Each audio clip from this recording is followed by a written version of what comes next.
Hello everybody and welcome back to Rev Left Radio. Alright, today I'm doing the second installment of our brand new philosophy series in which I listen to and respond to a lecture by the late Professor Michael Sugrue, is how I believe you pronounce his name. He passed away in 2024, but he put a bunch of his, really classic lectures on philosophy on YouTube for free, and I've always got a lot out of them. You may be familiar with him if you listen to our somewhat recent episode a month or so ago, where I, responded to, listened, critiqued, analyzed, expounded upon his lecture on Marx. So obviously that is much more down the center of Rev Left's, alley of interests, if you will, but Rev Left has always been, because I host it and I'm a philosophy nerd, rooted in philosophy. We've always had episodes on philosophy. We always will. But throughout the years, and we are coming up on the 8th year of Rev Left next month. Throughout the years, people have always asked for sometimes introductions to philosophy or more philosophy because they sometimes feel lost with the more complex stuff that we've done on like Alfred North Whitehead or even Hegel. Stuff like that can get very complicated, particularly for people. For philosophers, for people engaged in philosophy, let alone for people who have not studied or dived into philosophy very deeply. So this philosophy series, I think, is on one hand just fun and educational. On the second point is a good introduction to crucial thinkers, but also is a fun way to bring the really impressive lectures of Professor Michael Sugrue to more people. Like I said, he passed away. He put all of his stuff out for free. I found them very useful. And hopefully my commentary alongside his lecture can, make things more applicable, can be more interesting, can put interesting twists on it. And then whenever there's a political point to be made, hopefully I can do that as well. And if you listen to the Marx ep, you know that Sugrue is by no means a Marxist or a communist or a socialist. He's just a really well-spoken philosopher. And so, his politics, when they appear, if they appear at all, are not going to be aligned with ours, but that should never, ever be a roadblock to engaging with a thinker or a philosopher or anybody. And in general, I think it's really important for people, if you're listening to this, to be readers and to be thinkers, particularly in an age of, mass media, of constant distraction, of attention-destroying dopamine casinos in our pockets, wherein the ability to think deeply is compromised, and the ability to read deeply is compromised. I think we need to fight against that by doing things that, encourage and deepen our ability to think deeply, reading, writing, meditating, spending time alone in nature without podcasts, without earphones, trying to center and ground ourselves, because amongst many other things, we're going to need that for what's coming in the coming years and decades.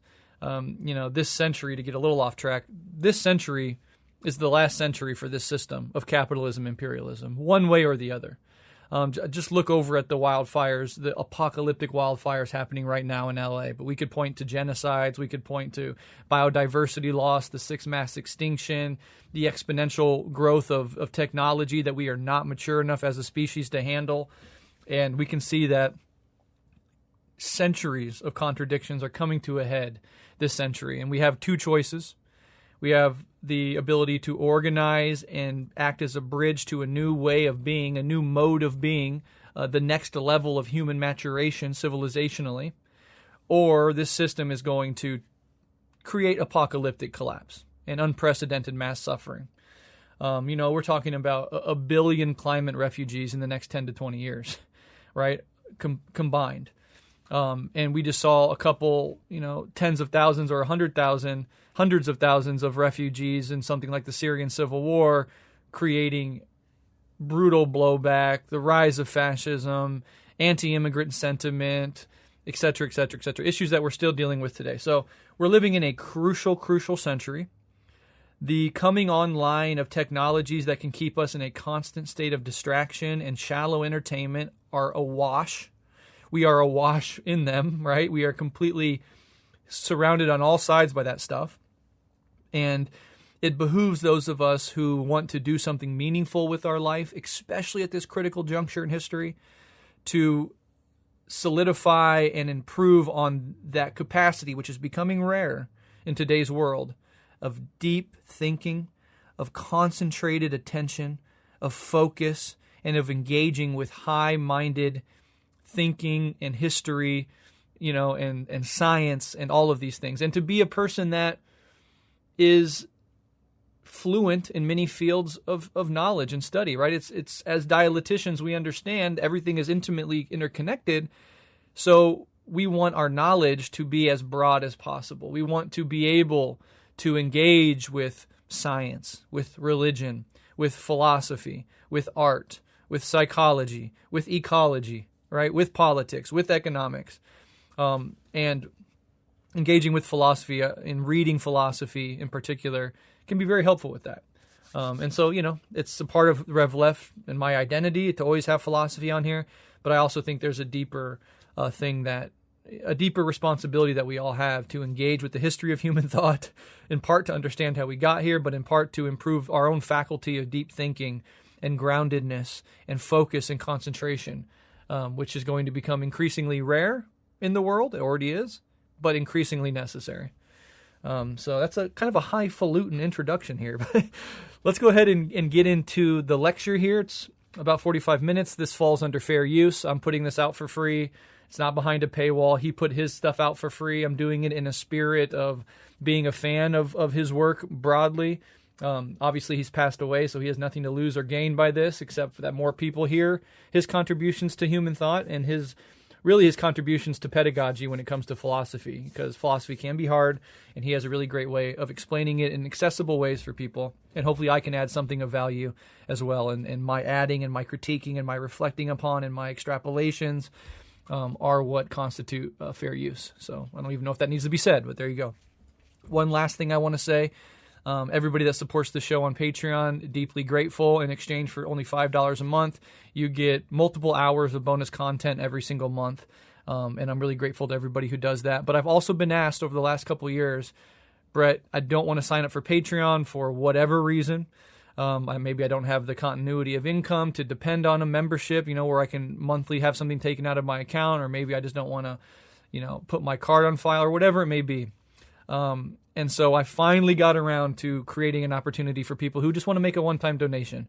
Maybe you listen to an episode and you like it. You don't want to join Patreon, but you want to toss us a few dollars as a show of gratitude or appreciation if you have the disposable income. And so for that, I created a buymeacoffee.com link, buymeacoffee/Rev Radio, I believe. But I'll put that link in the show notes if you're so inclined. It's hard times for everybody, including us and our families. Almost everybody I know has debt. Groceries and just the cost of living is increasingly getting higher and higher. And I know it's hard for people out there. So if you don't have the money, of course, just, listen. And this is a free episode. Just take it for what it is. But if you do have some extra disposable income and you want to support the show, we are and always will be 100% listener funded. No corporations are advertising on Rev Left, and I wouldn't accept them even if they asked. We will always be smaller in that regard. In some sense, we will be underground, indie, if you will, because of just what we are, what we talk about, our critique of the predominant society, etc. So, and I'm no Hassan Piker. I just don't have the looks, so I can't get that big either. But yeah, so thank you to everybody who supports the show in any way possible. Really appreciate it. Our families are deeply grateful for the assistance, and it means the world to us. All right. Let's go ahead and get into it. So I recently read, just as a little prelude to this, the biography I Am Dynamite, the biography of Nietzsche. And so obviously a lot of the ideas and his background story are, moving around in my head. And so I figured it'd be a good time while that content is still fresh in my mind after reading that book, which I do highly recommend if you're at all interested in Nietzsche. While that's all swimming in my mind, I wanted to do this series on Nietzsche. But people like the last one on Marx. Let's see if they still like this one on Nietzsche. And if they do, I'll continue this philosophy series. So let me know. Pretty much on Patreon in the comment section is where I read and respond to people's input. So if you happen to be on Patreon and you want to give any feedback, if you like this series or not, please, find a way to let me know just so I can kind of gauge people's interest in this stuff, because it's not precisely political. So take that for what it's worth. But let's get into it.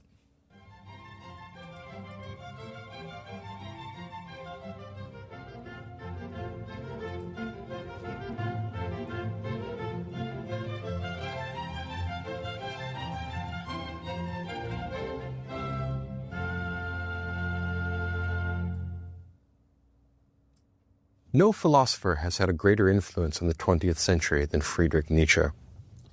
He was a remarkably original thinker who extrapolates some of the main tendencies of late 19th century Western thought and derives certain extreme and disturbing conclusions from his analysis of the history of Western thought. And he takes a position with regard to religion and theology that is in many respects the inverse of Soren Kierkegaard. Nietzsche is an existentialist thinker, often regarded as one of the seminal thinkers among the existentialists, but he decided to make the other half of the Kierkegaardian choice. He decided not to abandon all to religion, but rather to abandon religion to the tradition of pagan Greco-Roman antiquity. He was the most important thinker in the undermining of theology, particularly in the last 100 years. There is no one who has had a greater influence on the path of Western religion. Now, there are people in the history of the West with whom we might compare him, but few are as radical as Nietzsche. In some respects, you might compare him with Machiavelli because he is strictly amoral. He thinks that morality is an impediment to superior men and the superior activities they might undertake. He is also utterly incapable of pity, it would seem, like, say, Callicles and the Gorgias. He wants power. Power is the center of Nietzsche's conception of the world. When we lose theological orientation, when theological insight is denied us, and we are marooned in this world of space and time, there are only greater and lesser quanta of power. We have a greater or lesser capacity to do the things that are truly within the human domain. Nietzsche wants to provoke us to a sort of atheistic heroism which replaces religion with art. It is very clear that this set of philosophical problems is going to be very influential in helping Joyce develop his aesthetic philosophy when he breaks away from religion and intends to substitute art in its place. So just to stop there, I just want to say, first of all, I have no notes. I'm just kind of freestyling these philosophy series. I like coming in here with no preordained points to make and just kind of going with what pops up in my head. But a thing to remember about Nietzsche is to situate him in his time, right? He's a figure of the 1800s, of the 19th century. His life overlaps a bit with Marx. Actually, let me think. Quite a bit with Marx, although I'm not sure their level of engagement whatsoever. But he's living at that time, 1800s. The critique of organized religion and Christianity has fully taken hold. You get figures like Darwin, right, who overthrows the idea of creationism. We get figures like Freud, who overthrows the idea that the mind is wholly accessible to us, right, that there's actually there's an unconsciousness that drives, influences, shapes, and molds our consciousness that we don't have direct access to, right? So that brings us down 2 steps, right? Darwin says that we're not the center of the universe, we're not created by God, here's how we came about. Freud's operating a little later, of course, in the early 1900s. I'm just putting them together temporally to make a point. Freud is talking about how we don't even understand our own minds. We can think about our own impulses or instincts or why we do what we do. You can think of Marx in this tradition as well, this ruthless criticism of all that exists, this criticism, this world historical criticism of political economy and the making sense of what capitalism actually is and delivering a blow to the way that Western societies at this time are organizing themselves politically and economically. And you can think of Nietzsche as being in there as, driving a final stake, as it were, through the heart of God, but also thinking about the implications of what it means for God to die. And we'll get into that. He's not saying that he's the one that killed him necessarily. He's saying we, Western civilization broadly conceived, have, with our inventions of science, with our theories of evolution, with our ruthless criticism of all that exists, we have undermined the idea of God such that it's harder and harder and harder for more and more people to truly believe. And this is no small point. We'll return to it in a second, but we'll return to this point here in a little bit as the lecture goes on. But just to front load it a little bit, it can't be overstated how much Christianity shaped the minds, the worldview, the moral intuitions of Western culture for hundreds and hundreds and hundreds and hundreds of years. And to have that particular rug, right, pulled out from underneath us, there's an aspect of it being liberatory. We all know the negative sides of organized religion, right? But there's a side of it that is deeply disorienting. And I think whether you consider yourself a believer or not in today's world, we don't believe like they used to believe. Even somebody who says that they're a Christian today, most of them, they don't believe it in the firm, unquestionable way that people 500, 1,000 years believed it, unquestionably, right? It wasn't even something that's up for debate. Now it's up for debate. The Christian believer is surrounded by a secular world, increasingly, that does not believe in its God, and even those people that do believe in the Christian God do so in a much more wishy-washy way. But what happens when that moral ballast, that worldview that we all shared, shatters? What happens in some sense when the training wheels come off of the bike and humanity now doesn't have that thing to lean on, right? That thing that said we're special, that we're created for a purpose, that if we're good when we die, we go to heaven, right? This is how you should treat one another. This is what the creator of the universe wants you to do in this life. That's very convenient to have. And, I can't imagine humanity without organized religion going through, our middle and late childhood into our adolescence without having that ballast. Once it's pulled away, disorientation occurs, and various forms of what Nietzsche would call nihilism begin to flourish. We can talk a bit more, I think, as this goes on about the various forms of nihilism, but I make an argument that our empty, financialized, consumerist, capitalist societies today are a form of nihilism.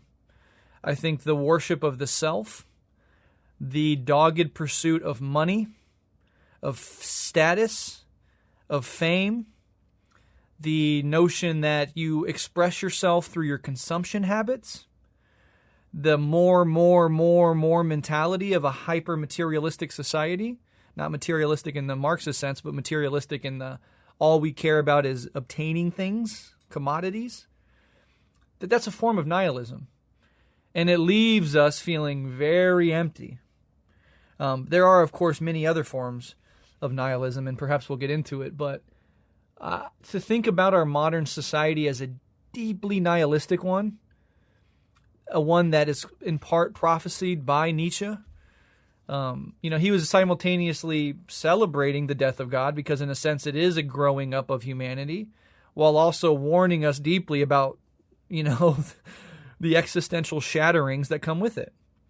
And whatever you believe, whatever you think you believe, the truth is, as modern human beings, when we think about our lives, it's very hard to keep the wolves of emptiness away. It's very hard to think of your life as having any cosmic meaning. There's a lot of existential anxiety that crops up around the idea of your total obliteration, having lived a purposeless, meaningless life in the eyes of the cosmos, the cold, indifferent cosmos. That life is more or less about watching everybody you love die until it's your turn. And there's no redemption on the other side of that. Whether that's true or not, it's a gnawing feeling that modern human has. And then who am I in that world? In that cold, indifferent cosmos, who am I? What is my life all about? Right? You ever woke up at 2 a.m. in the morning with your heart pounding, having existential dread about being obliterated at death? You ever have the annihilation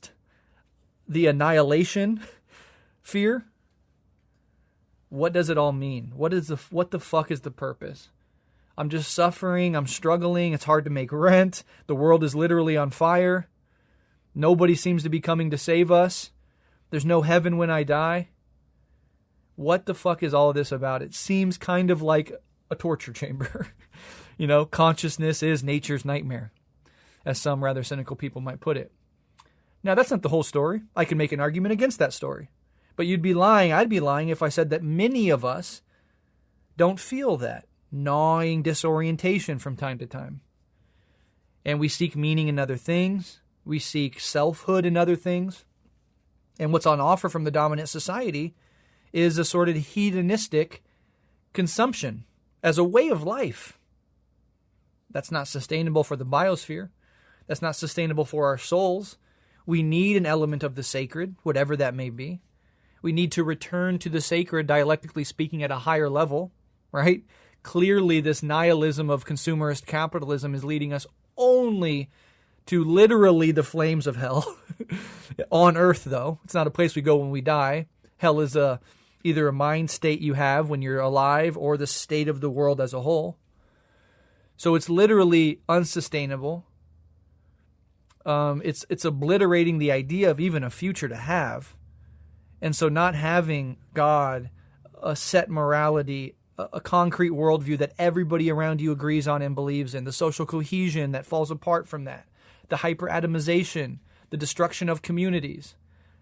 There's a good argument that we need to leave that behind, that the old ways of organized religion were stifling, were ossified, were sort of adolescent in their belief, too simplistic. We just can't believe. And I've been in the position, I'm talking way too much, I'll get back to the lecture here in a second. I've been in the position, and perhaps you have too, of being in such immense suffering, psycho-emotional or material, that you kind of but mostly spiritual and existential, that you would like to believe.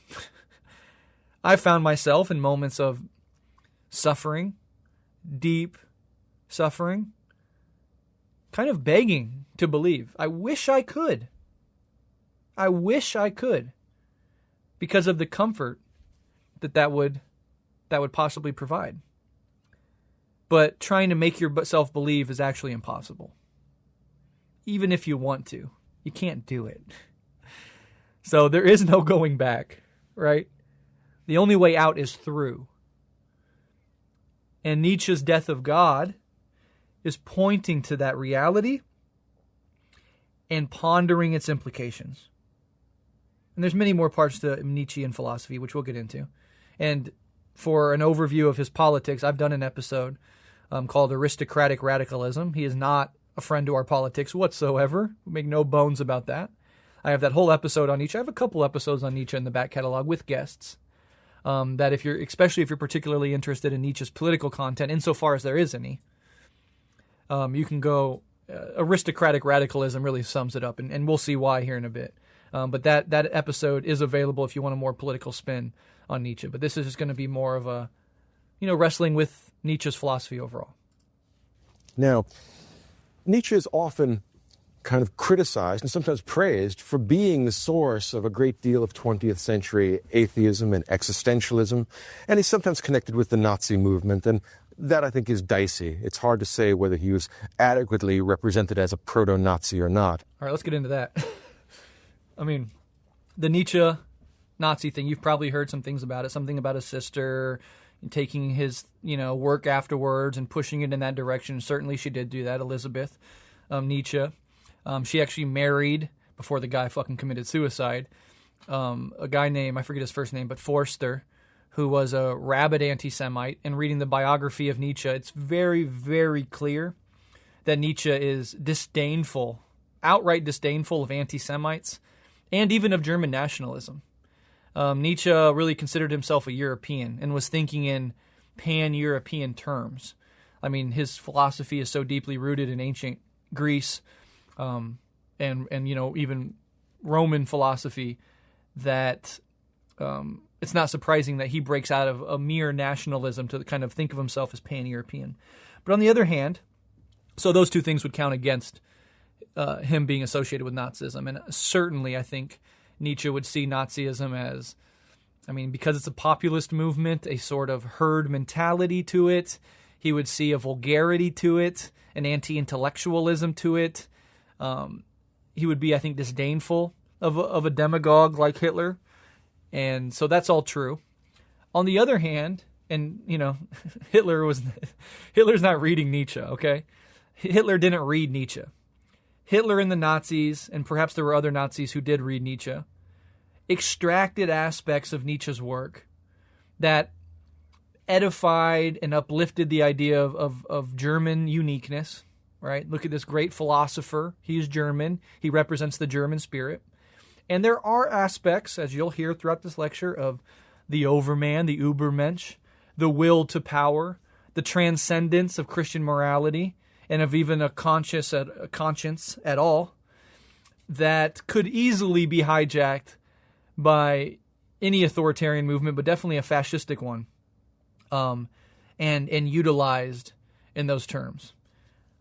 So, there is, Nietzsche himself would have been overtly and directly disdainful of Nazism, but there are aspects of his work, like a bastardized understanding of will to power, or, an Aryan-inflected idea of the Ubermensch, and a couple throwaway lines where, Nietzsche's just trying to paint imagery and talking about blonde beasts that, gets hijacked into this Aryan racial mythology of the Nazis. And his sister, of course, did a lot of work. I mean, she was a sick fuck. Like, his sister is like the most annoying person you've ever met, the most self-serving person you've ever met, incredibly underhanded, pathetic. If you read the book I Am Dynamite, Elizabeth Nietzsche, and for long stretches of his life, Nietzsche himself was openly disdainful of her and wanted to cut off himself from his sister and his mom, but ultimately couldn't. And they took care of him when he mentally collapsed. But she's a real cynical fuck, a real gross figure, a real egomaniac in a lot of ways. And reading I Am Dynamite really really brings that dimension of her out. So it's not surprising that she was a Nazi. I mean, she was the wife of an anti-Semite who tried to start a German colony in South America. It failed, but he had tried to create a German colony of just Germans because, he thought Jews were taking over Europe, all this shit. So it's a complicated thing, but worth kind of noting up front. This is a passing part of the lecture, but, people do talk about Nietzsche's relationship with Nazism, and, Hitler was front and center at Nietzsche's sister's funeral. And I think even when Nietzsche died, he brought over, he made a whole show of coming over and paying homage to the great German philosopher, etc. So the connections historically are certainly there, but it was the deceitful, cunning, and honestly ignorant Elizabeth Nietzsche who didn't understand her brother's work, right? She didn't have the intellectual firepower to understand her brother's work, but she knew how to use it, shape it, mold it, edit it in such a way that it could feed into her already existing political biases, of which anti-Semitism was central. But it is certainly the case that he was a hypersensitive individual, and he was a man of extraordinary intellectual gifts. He was a professor of philology who had a tremendous grasp of the classical languages and had them early. He was appointed to his first position as a professor at 24. And in the German-speaking world, where there's only one professor of a given discipline in a university, that is a remarkable and extraordinary achievement. People could not speak highly enough of Friedrich Nietzsche in his early days.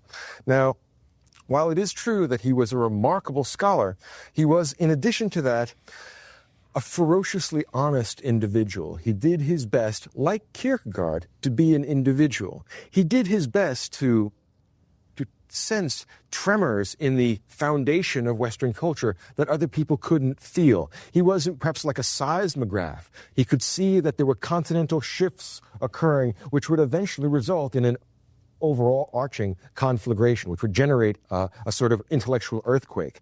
He didn't cause this intellectual earthquake any more than a seismograph does. But because he was a particularly poetic and particularly sensitive individual, and because he had an uncannily large and voluminous grasp of the Western tradition, he was able to see the implications of the development of Western thought and the crisis that Western thought had entered into after Darwin.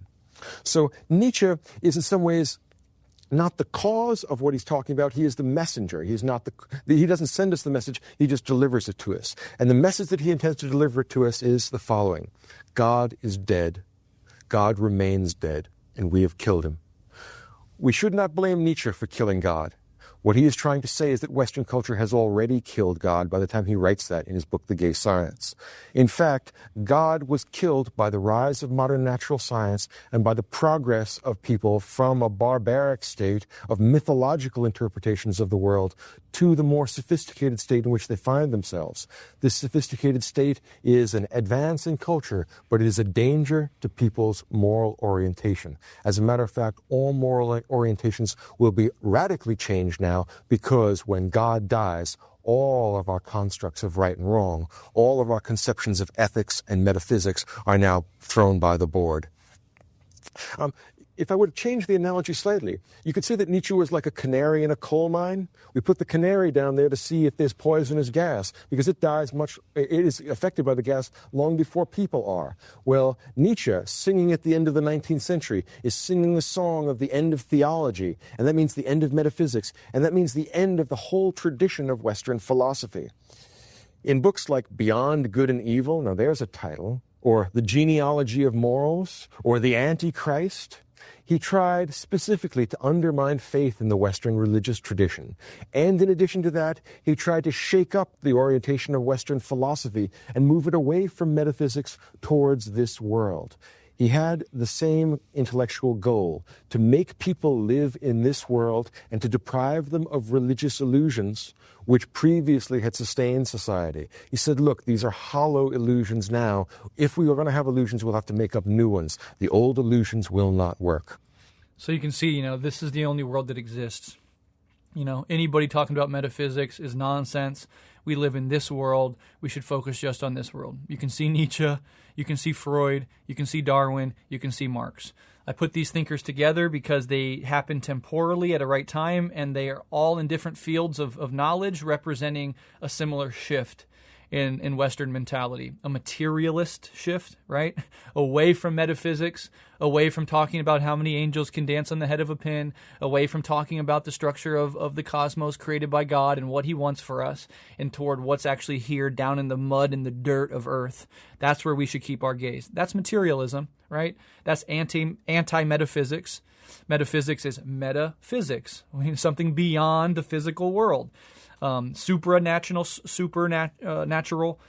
These are things that can only be speculation, right? And Hume talked about this a century or two before these figures even mentioned it. He would talk about casting any work of metaphysics into the fire. It's useless. It's pure speculation. It has nothing to do with the real world. It's radical skepticism and epistemic humility of Hume. And so this is a tradition within Western philosophy, and Nietzsche is sort of coming to the culmination of it. And I love that metaphor of a canary in the coal mine, of a particularly sensitive sort of individual sensing these seismic shifts, in an entire culture. And so I do think that's interesting. But yes, Nietzsche is operating in that world. He is against religion. He's against metaphysics. He is a naturalist. He's bringing us back down to the actual world. And he's thinking through philosophy in very naturalistic terms, right? Not at all in metaphysical or supernatural terms whatsoever. And in fact, that's what he means by the death of God, right? There is nobody up there. Nobody's watching out for us. Nobody's giving us purpose. We have to create it ourselves. We have to create our own identity. We have to create our own morality. We have to create our own values. How in the fuck are we supposed to do that? Us little complicated apes, as he'll later say. How are we supposed to do that? And another thing I love about Nietzsche, this quote just came to mind, is he talks about us as a transitional creature. And that's kind of where a lot of our suffering comes from. It feels as if we're suspended between, animals and gods. That we have this consciousness, this self-reflective ability, this ability to impact our biosphere and our world in an unprecedented way, our self-reflection, the ability to split the atom, the ability to build a quantum computer now. Right? Maybe even artificial general intelligence. We might be giving birth to the next stage of intelligence. I don't know. I'm skeptical of that, right? But it's not off the table as a possibility. But we're still animalistic in so many ways. We still need to fuck, shit, piss, eat. We still get sick. We still die. We still go to war, right? And so there is a certain human hubris that, regardless of what you believe, is sort of implicitly accepted that we're the pinnacle of evolution. that evolution on Earth has resulted in us. But that betrays the very idea of evolution, that it's a constant, ever-evolving process, as everything is in the cosmos. And so we, too, are in process, you know? And it's kind of wild to think about ourselves as a bridge to another bridge to another bridge. And that evolutionary process, it doesn't stop. So, you know, that's part of our disorientation as human beings, especially in the wake of the death of God, is that we're not a complete being. We're not the pinnacle of anything. We're a bridge between animals and gods. And that's an uncomfortable place to be. Now, this by itself would not have attracted much intellectual attention had Nietzsche not been at the same time the greatest prose poet of the German language. Nietzsche has remarkable poetic gifts as well as remarkable philosophical gifts. That confluence is a very rare thing, and when it is incorporated in a man like Nietzsche, whose will to truth is as ferocious and as tenacious as any of the philosophers we have studied, we will certainly find that the results, like the results for Kierkegaard, are quite volatile and quite dangerous. Nietzsche is at his best when he is sharpening little daggers that he's going to throw at his reader, and he's such a wonderful poet. He says in section 126 of The Gay Science, you may want to turn to that if you ever get a chance to look at the book. It says in section 126, mystical explanations are thought to be profound. In fact, they are not even superficial. Oh my, I had to spend a great deal of time removing that from my brain. That was one of the greatest one-liners in the history of philosophy. It's devastating. Whole libraries of theology crumble under the force of that blow. It is a remarkably sharp and pointed and barbed instrument of war. Nietzsche is at war with his readers. He says, no compromise. You must take things seriously for once. Can you see why spiritually he's very much like Kierkegaard? It's just that he's the alter ego of Kierkegaard. He's willing to take one idea the whole way and refuses to make any kind of compromise. I believe that he probably would have liked Kierkegaard's work either or. He just would have taken the other alternative. I'll do Kierkegaard soon as well. So to understand that idea of like Nietzsche and Kierkegaard as dark inverted mirrors of one another is certainly an interesting idea. Kierkegaard goes in the opposite direction with regards to God and religion, of course. But both are sort of forerunners to existentialism in different ways. And existentialism ultimately took on a much more atheistic inflection, right? It got away from Christianity altogether. But thinking about those two thinkers together is, I think, important. And I like Kierkegaard. I still struggle to understand aspects of Kierkegaard. But I'll do a philosophy series lecture on Kierkegaard this year for sure. Same sort of philosophical radical and the same sort of spiritual, ferocity, spiritual power motivates both men. Now, it may be easier for you to read Nietzsche if we step back a little bit and think about the kind of writing he does. And the best way to do that is to compare Nietzsche with his great philosophical opponent and his great intellectual opponent, Socrates. Nietzsche hated Socrates. He had great respect for Socrates. He said, finally, someone worth talking about and talking to.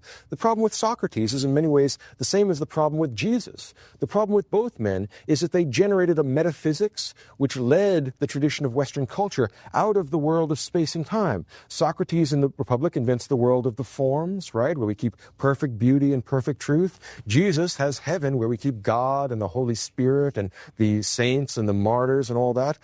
Nietzsche says, in both cases, the problem here is not the particular dogma that's involved, but rather the whole idea of metaphysics. He says, I have an idea. The world we're in, this is the world, and there's no other world to be in. So let's not talk about metaphysics of the Greek kind or of the Christian kind anymore. And Marx would agree with that. Many thinkers would agree with that, but obviously you know what he means when he talks about Jesus and the Christian heaven and God, but for those that aren't as well-versed in Greek philosophy, the Platonic ideals, right? That there's a Platonic ideal of everything, of love, of goodness. There's a Platonic ideal of a horse. There's a Platonic ideal of a man. And we are down here in the worldly realm in which the individual instances of a tree or a man or a horse are mere murky reflections of the Platonic ideal. And there actually is a realm somewhere outside of space and time that we can't access of the Platonic ideals, right? And then they're kind of projected down into the world in their varied individual iterations. But in both cases, there is, again, this appeal to something else beyond the physical world that we are in relation to, but we can't fully, never will be able to fully access.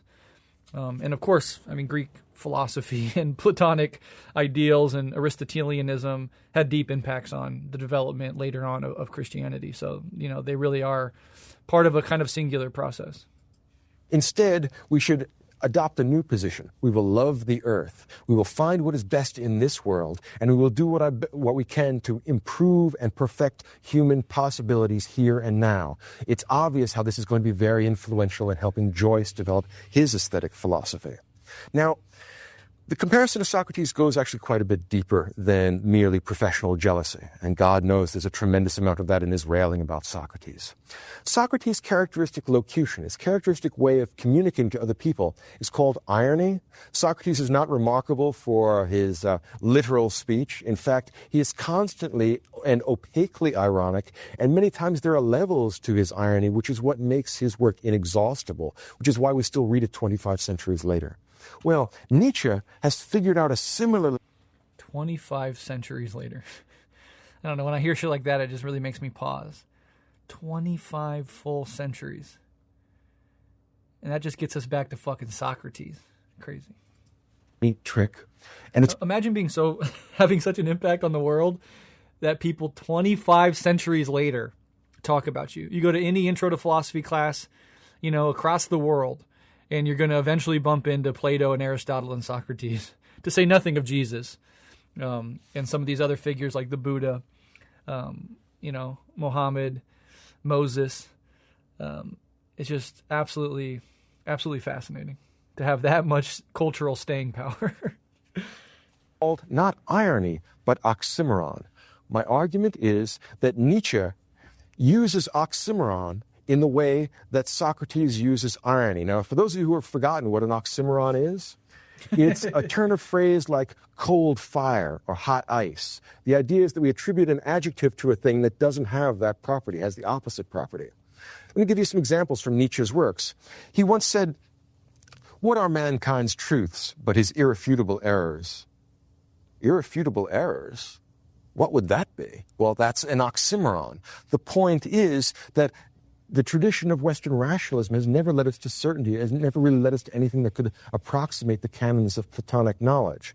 In fact, the best we can come to knowledge at all, since God is not around to validate our knowledge, and the realm of the forms that Plato invented is no longer around to validate our knowledge, the best we're ever going to get is a series of perspectives about the world. And for that reason, what we call truth is in fact the errors we haven't refuted yet. Ooh, do you see a little prelude to postmodernism here? And what, knowing all the baggage that comes along with that term, a multiplicity of perspectives, no final truth, right? Foucault operating deeply in the Nietzschean tradition. I think it's always interesting to excavate those lines of historical development where you can see, Nietzschean influence in post-structuralism and postmodernism. You can see Nietzschean influence in psychoanalysis, right? Freud talked about Nietzschean ideas, and people talk about Nietzsche as a sort of psychologist more than anything. And Freud had that famous quote where he was like, I had to stop reading Nietzsche because I was scared that if I kept reading him, he would say everything I ever wanted to say. I don't know if that's apocryphal or not, but it's an interesting thought, and it just does show the connections between Nietzsche as this sort of primordial psychologist leading into psychoanalysis, and Nietzsche as this primordial post-structuralist in a way that leads on to thinkers like Foucault and beyond. So it means that the drive towards knowledge that we've gotten from both Greece and from Christianity is now being undermined and being devalued. Part of Nietzsche's program he calls the revaluation of all values, changing the entire tablet of good and evil that had been handed down from generation to generation throughout the Western tradition. He says, I'm going to destroy that tablet and construct a new one. He intends to replace the tradition of Western religion with his own thought. He also, at the same time, intends to abolish the tradition of Western philosophy because he thinks that it needs metaphysics, and once he gets rid of metaphysics, then there will be no more tradition of Western philosophy. In other words, he seriously and literally and honestly thinks that Western philosophy and religion end with him. Now, this is no small estimation of oneself, right? And for a man who in print refers to himself as the Antichrist, you may perhaps get the idea that megalomania has set in somewhere along the line here, and in fact, there's a considerable justice in that sort of a criticism. On the one hand, he is dealing with the greatest of philosophical problems, and in all honesty and in fairness, he is a superior man, a man of superior intellectual merit, and a man of great courage. It is not an easy, it's easy to ignore a religion. It is very hard to abolish it. They're quite different. It is one thing to be indifferent to religious questions and another thing to decide to torch them all. This is a very different set of expectations. He is not at all a prosaic writer, and no one reads his books without one way or another being affected.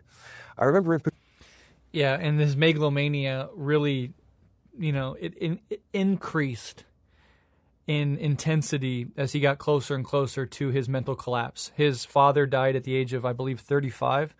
He was a pastor, a preacher, and his dad died at the age of 35 when Nietzsche was a child, due to what they would call back then softening of the brain, but basically a collapse of physical and mental well-being that ultimately resulted in his death. And Nietzsche lived his whole life concerned and very worried that he too was going to follow in that exact sort of footsteps as his father did, going crazy, right? And he eventually did.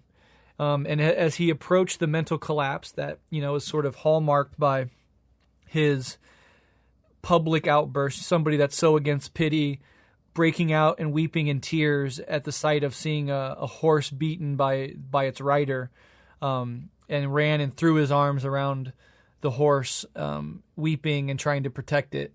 And that was the final break. But leading up to that, his friends, his family, everybody was increasingly concerned as he would become increasingly, egomaniacal in his writings, calling himself, the Antichrist, the Ubermensch, Zarathustra himself, right? And many other names that he gave for himself.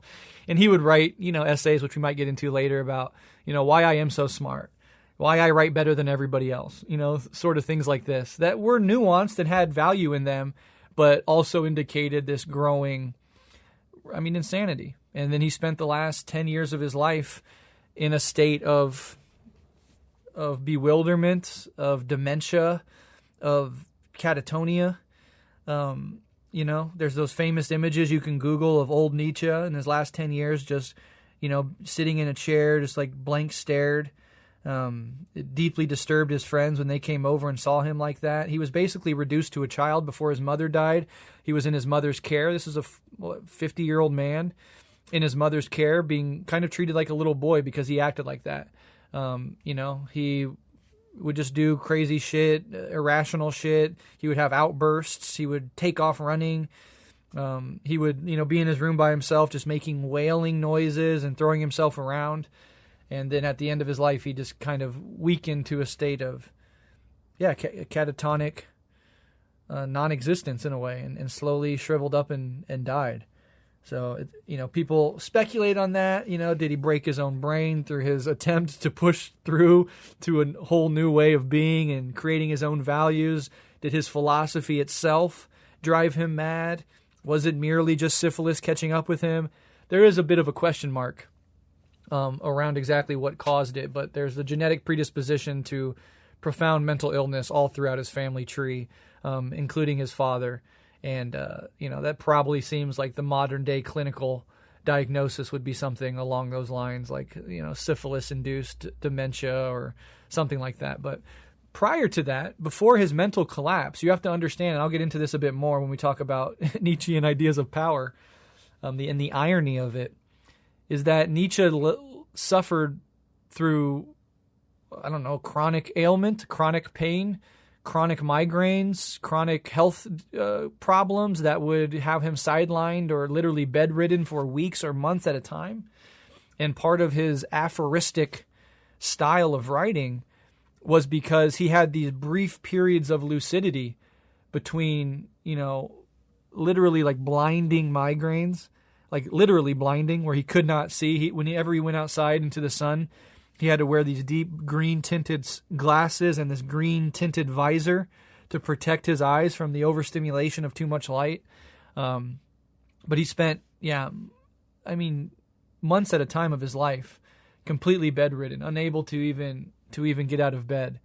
And so, and he lived his whole life not being, until the very kind of towards the end of his conscious life, before the mental health totally destroyed his mind, he was getting some fame and stuff like that. But there was a period of his life when he was, after he had dropped out of being a very young professor at Basel University or whatever, and before his work really started making an impact, where he was kind of written off and seen as just kind of not an important figure. His books didn't particularly sell well, etc. He did live to see his star rise, as it were. But this was a man who, for big chunks of his life, couldn't get a girl, was bedridden and weak, and as an invalid in some respects, whose work was not getting the respect and admiration and attention he thought it deserved. And so for somebody like that to fetishize these ideas of power and overcoming and the Ubermensch, it's ironic, and you also understand the psychological soil from which those ideas and the fetishizing of them would come. It's an interesting psychological case for damn sure, but maybe we'll get into that a little bit more here in a bit. When I first read The Gay Science and I read the passage about God being dead, I had to read it again and again and again. It was one of the most difficult passages I read when I was in college, and to this day, I have never completely made my peace with it. It will repay a very close reading on your part if you ever get to The Gay Science. In the process of reading his works, The Gay Science and the others, always keep in mind this idea of oxymoron. It will make your life so much easier. Instead of trying to tease out some sense out of irrefutable errors, remember that this is Nietzsche's stock in trade. This is what he's good at, because it gives you something provocative to think about without committing him to any logical position. If you go back and try and figure out exactly what Nietzsche does believe, it is not entirely easy to put together.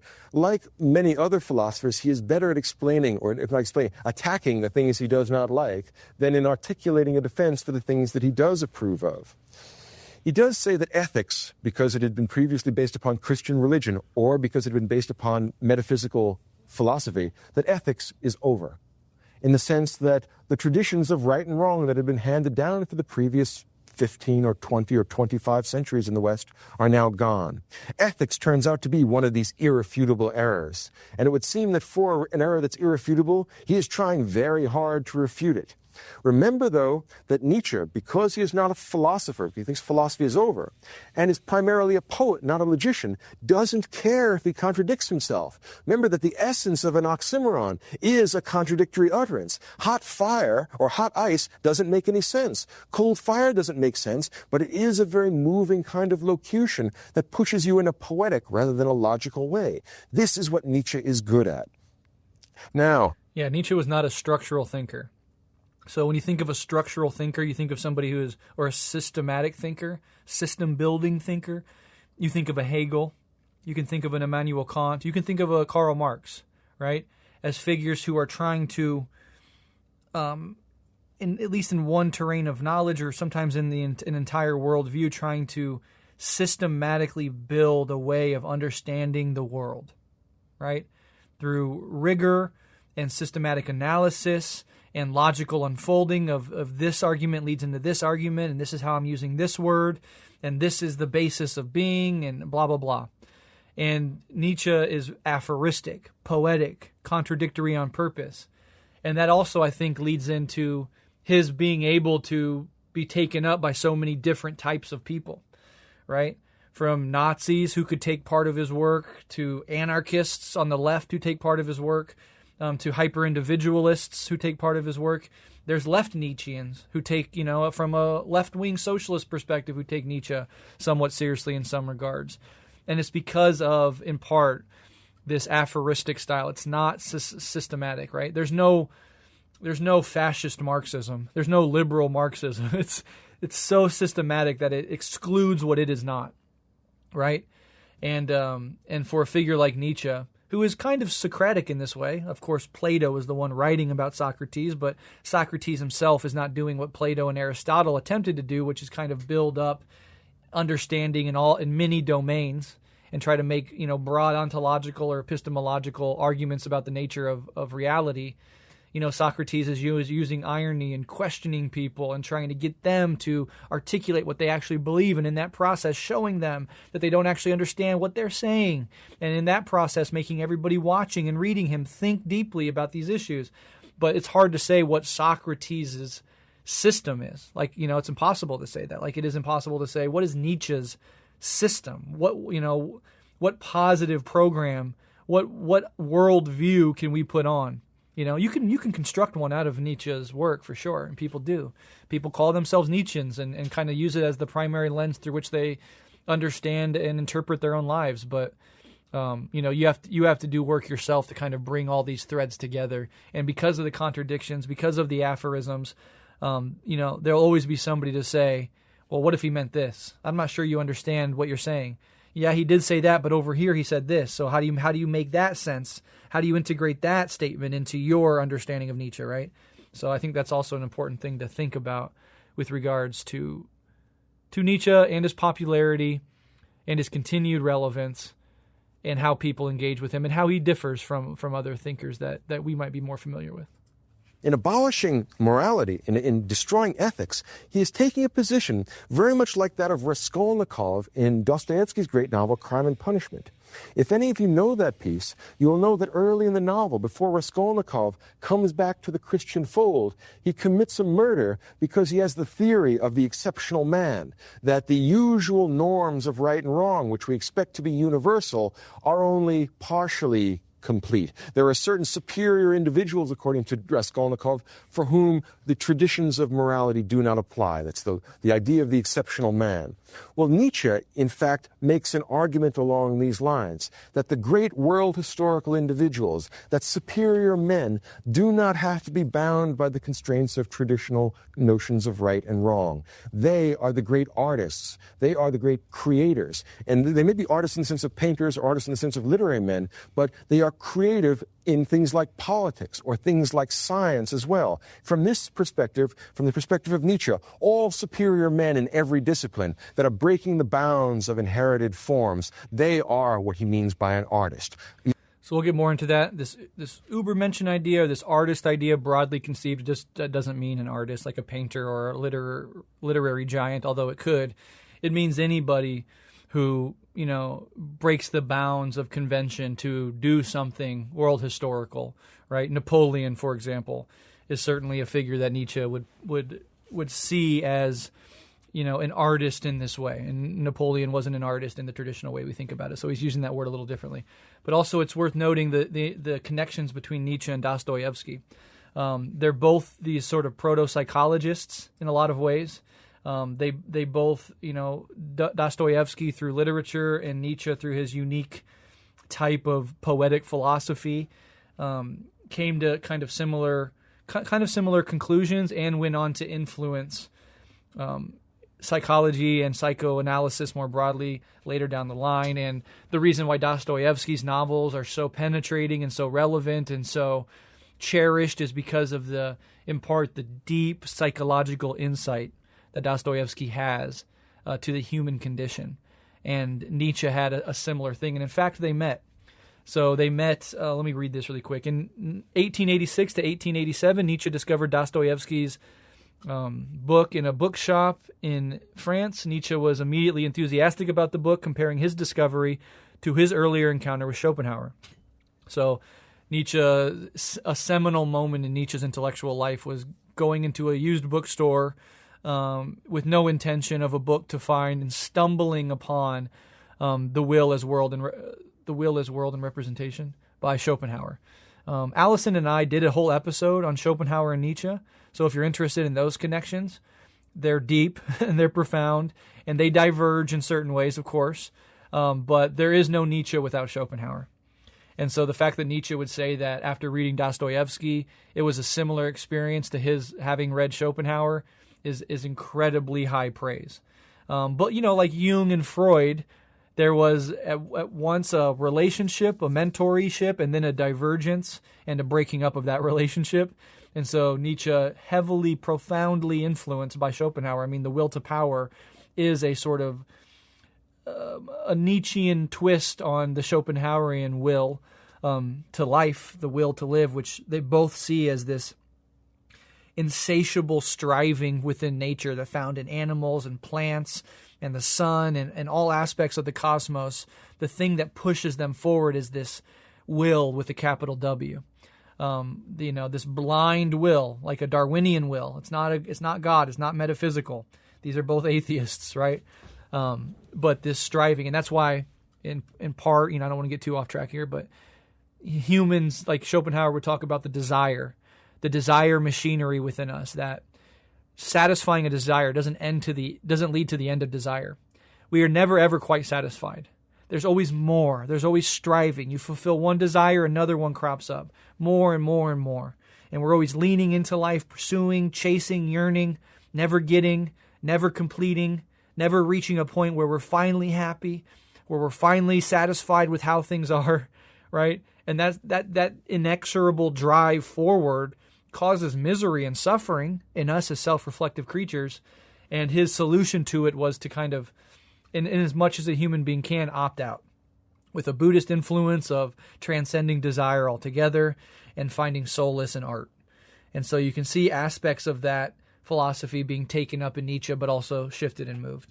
But again, Allison and I have an episode, I believe it's on Red Menace, it might even be on Rev Left, a few years back, where we covered Nietzsche and Schopenhauer. I kind of did a explanation of Schopenhauer, Allison did an explanation of Nietzsche, and then we had a really fun discussion about the two. So check it out if you're interested. The second encounter between Nietzsche and Dostoevsky, they met again around the same time, and Nietzsche described Dostoevsky as, quote, the only psychologist from whom I had anything to learn, end quote. Nietzsche also said he was grateful to Dostoevsky in a remarkable way, however much he goes against my deepest instincts. Dostoevsky was inspired to write The Brothers Karamazov after his conversation with Nietzsche and based the character Ivan on Nietzsche. I didn't even know that. That's fascinating. Both Nietzsche and Dostoevsky were raised in Christian households, but later questioned the idea of God. They both grappled with the threats of nihilism and tried to find a plausible answer. So these two thinkers, one Russian, one German, very much overlapping lives, very much on similar paths. Both of them conservatives, even reactionaries. I would say Dostoevsky, we've had an episode on him too, if you want to go check it out, with existential comics. Dostoevsky, a conservative. Nietzsche, more of a, as we said in that episode, aristocratic radical. But, more of a reactionary even in some ways. But both on the right. And then if you kind of look forward and see how they played out with regards to the development of psychoanalysis and the two predominant figures in that field of study, which is Freud and Jung, they too both were socially, politically pretty conservative. So I don't know what to make of that necessarily, more than just stating it and letting you kind of just think and ponder about what that might mean. But it is interesting. And of course, you look at a figure like a modern figure like Jordan Peterson, not putting him intellectually in the same rung as these other thinkers by any means, but he is deeply and profoundly influenced by all four of them. And he has full lectures on all of them. And, even before his fame, his work and his lectures online centered often around Freud, Jung, Nietzsche, Dostoevsky. So, who is also a conservative, right? A reactionary. So, interesting things to think about. But back to the lecture. Artist is the creative human being, and the creative human being can create in any domain. It doesn't have to be a sculpture or literature or something like that. What he is saying is that art and that capacity to create is more important than any moral judgment we might make about an artist. An artist may be a wicked man, but if he writes well, then he is a superior individual. It doesn't make any difference whether he obeys the usual rules that we like to impose upon all people. What makes a man great is his willingness to give give up that herd morality, as Nietzsche calls it. Nietzsche says that all of our moral systems have been made to satisfy lowest common denominator needs.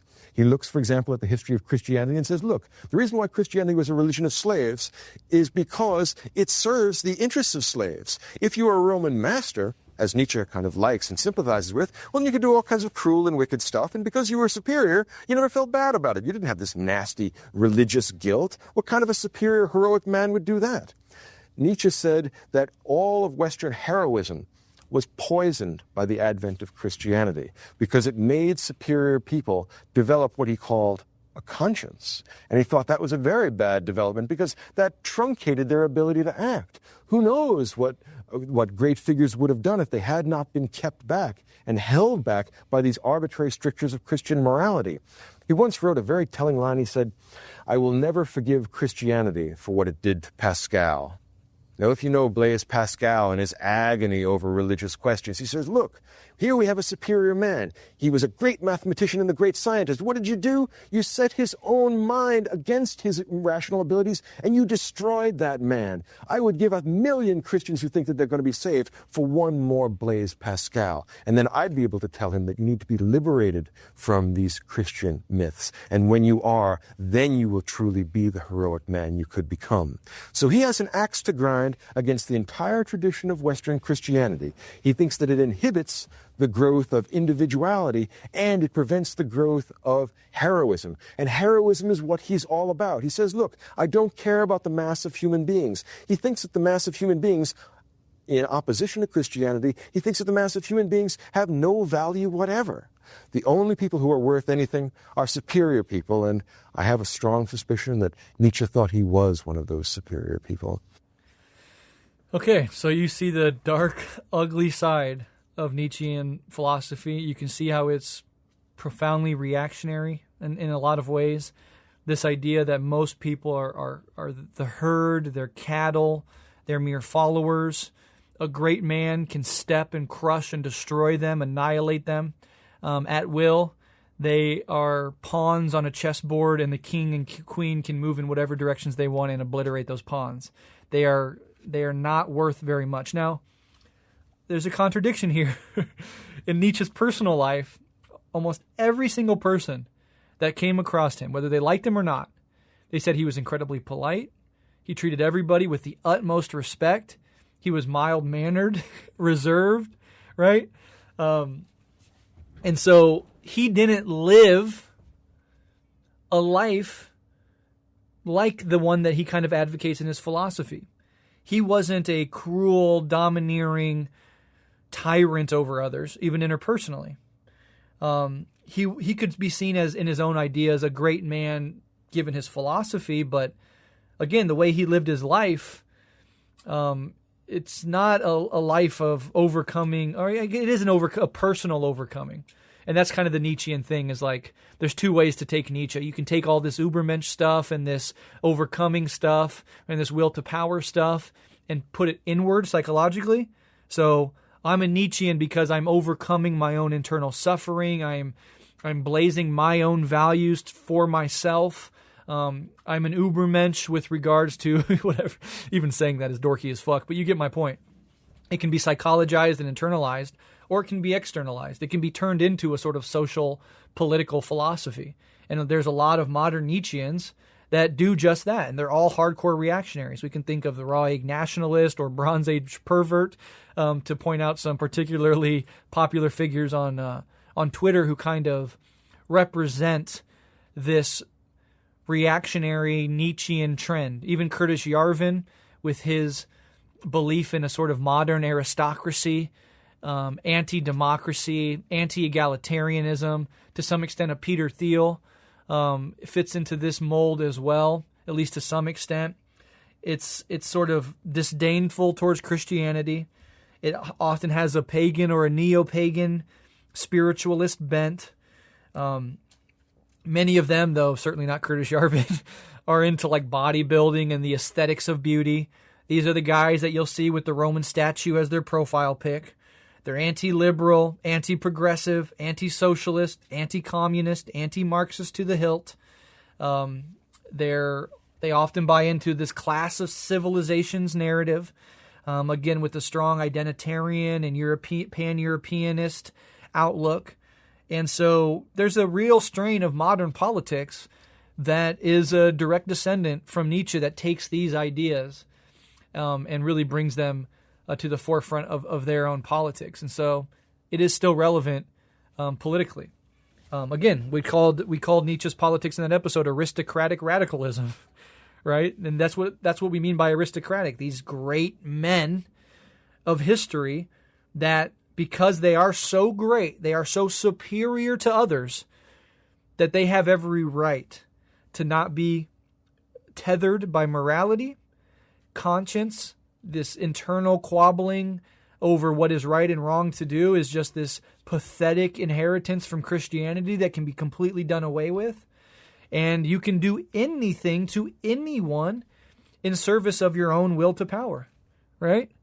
And this is seen as a laudable figure by Nietzsche and by Nietzscheans, insofar as there are any.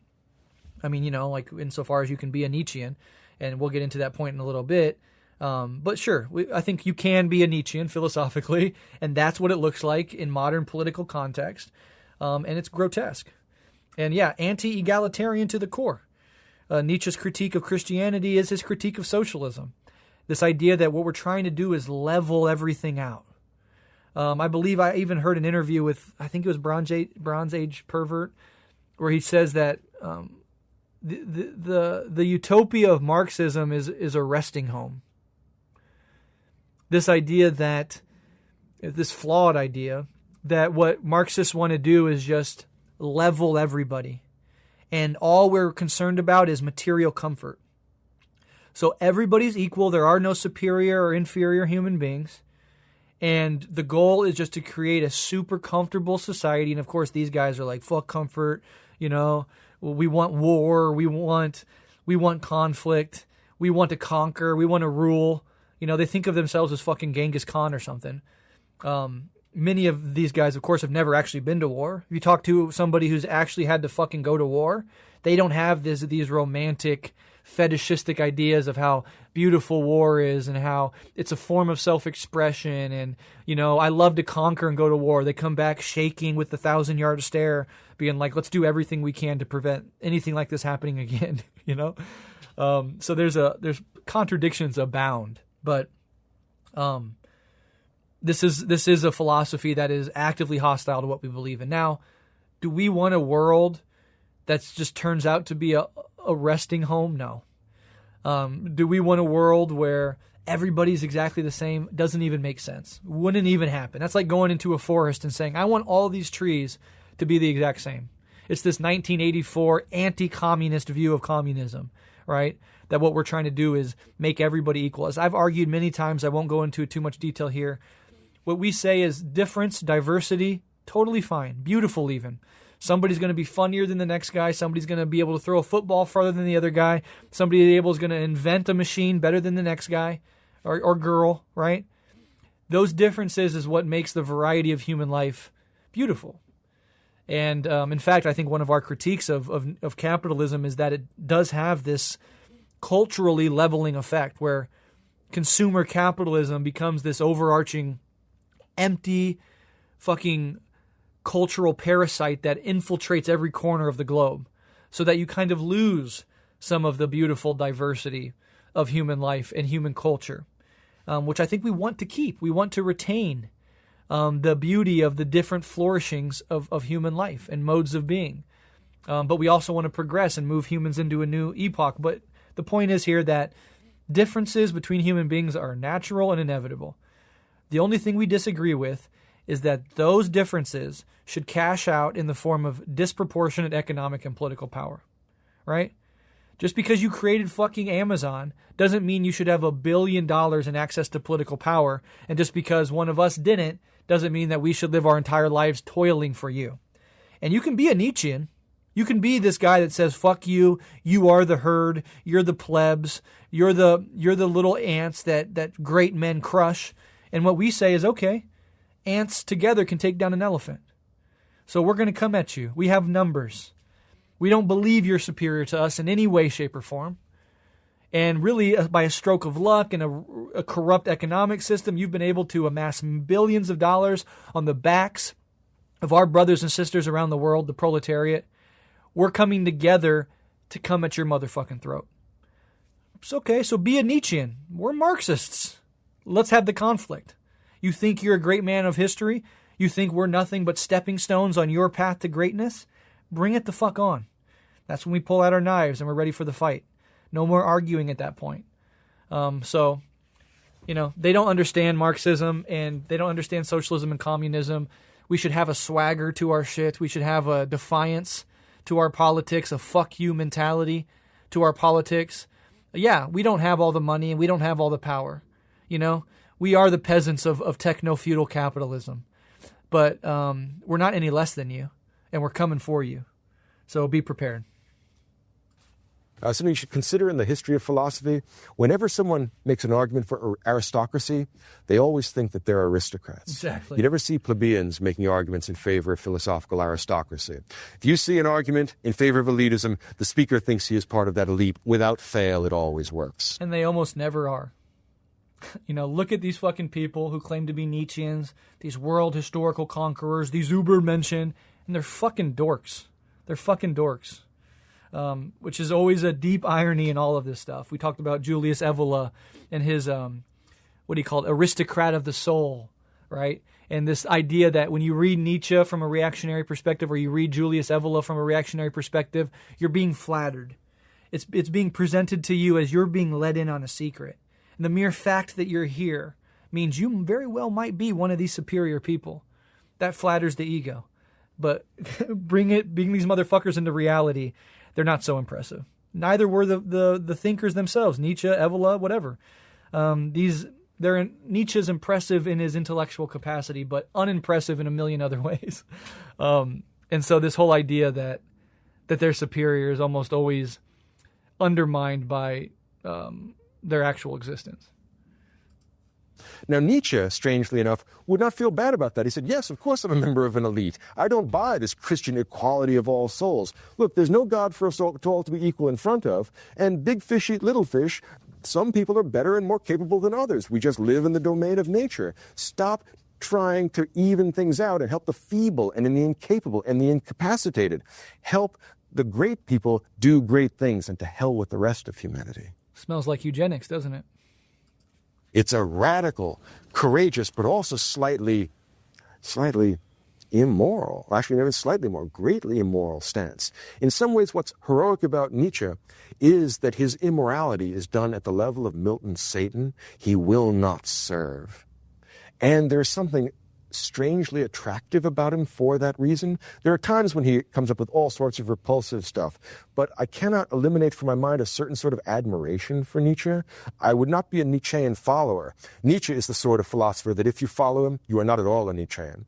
Nietzsche wants no followers. As he says, be a man and follow me not. I found my path, you find yours. Anyone who reads all of Nietzsche's books and says, I believe everything Nietzsche told me, understood nothing that he read.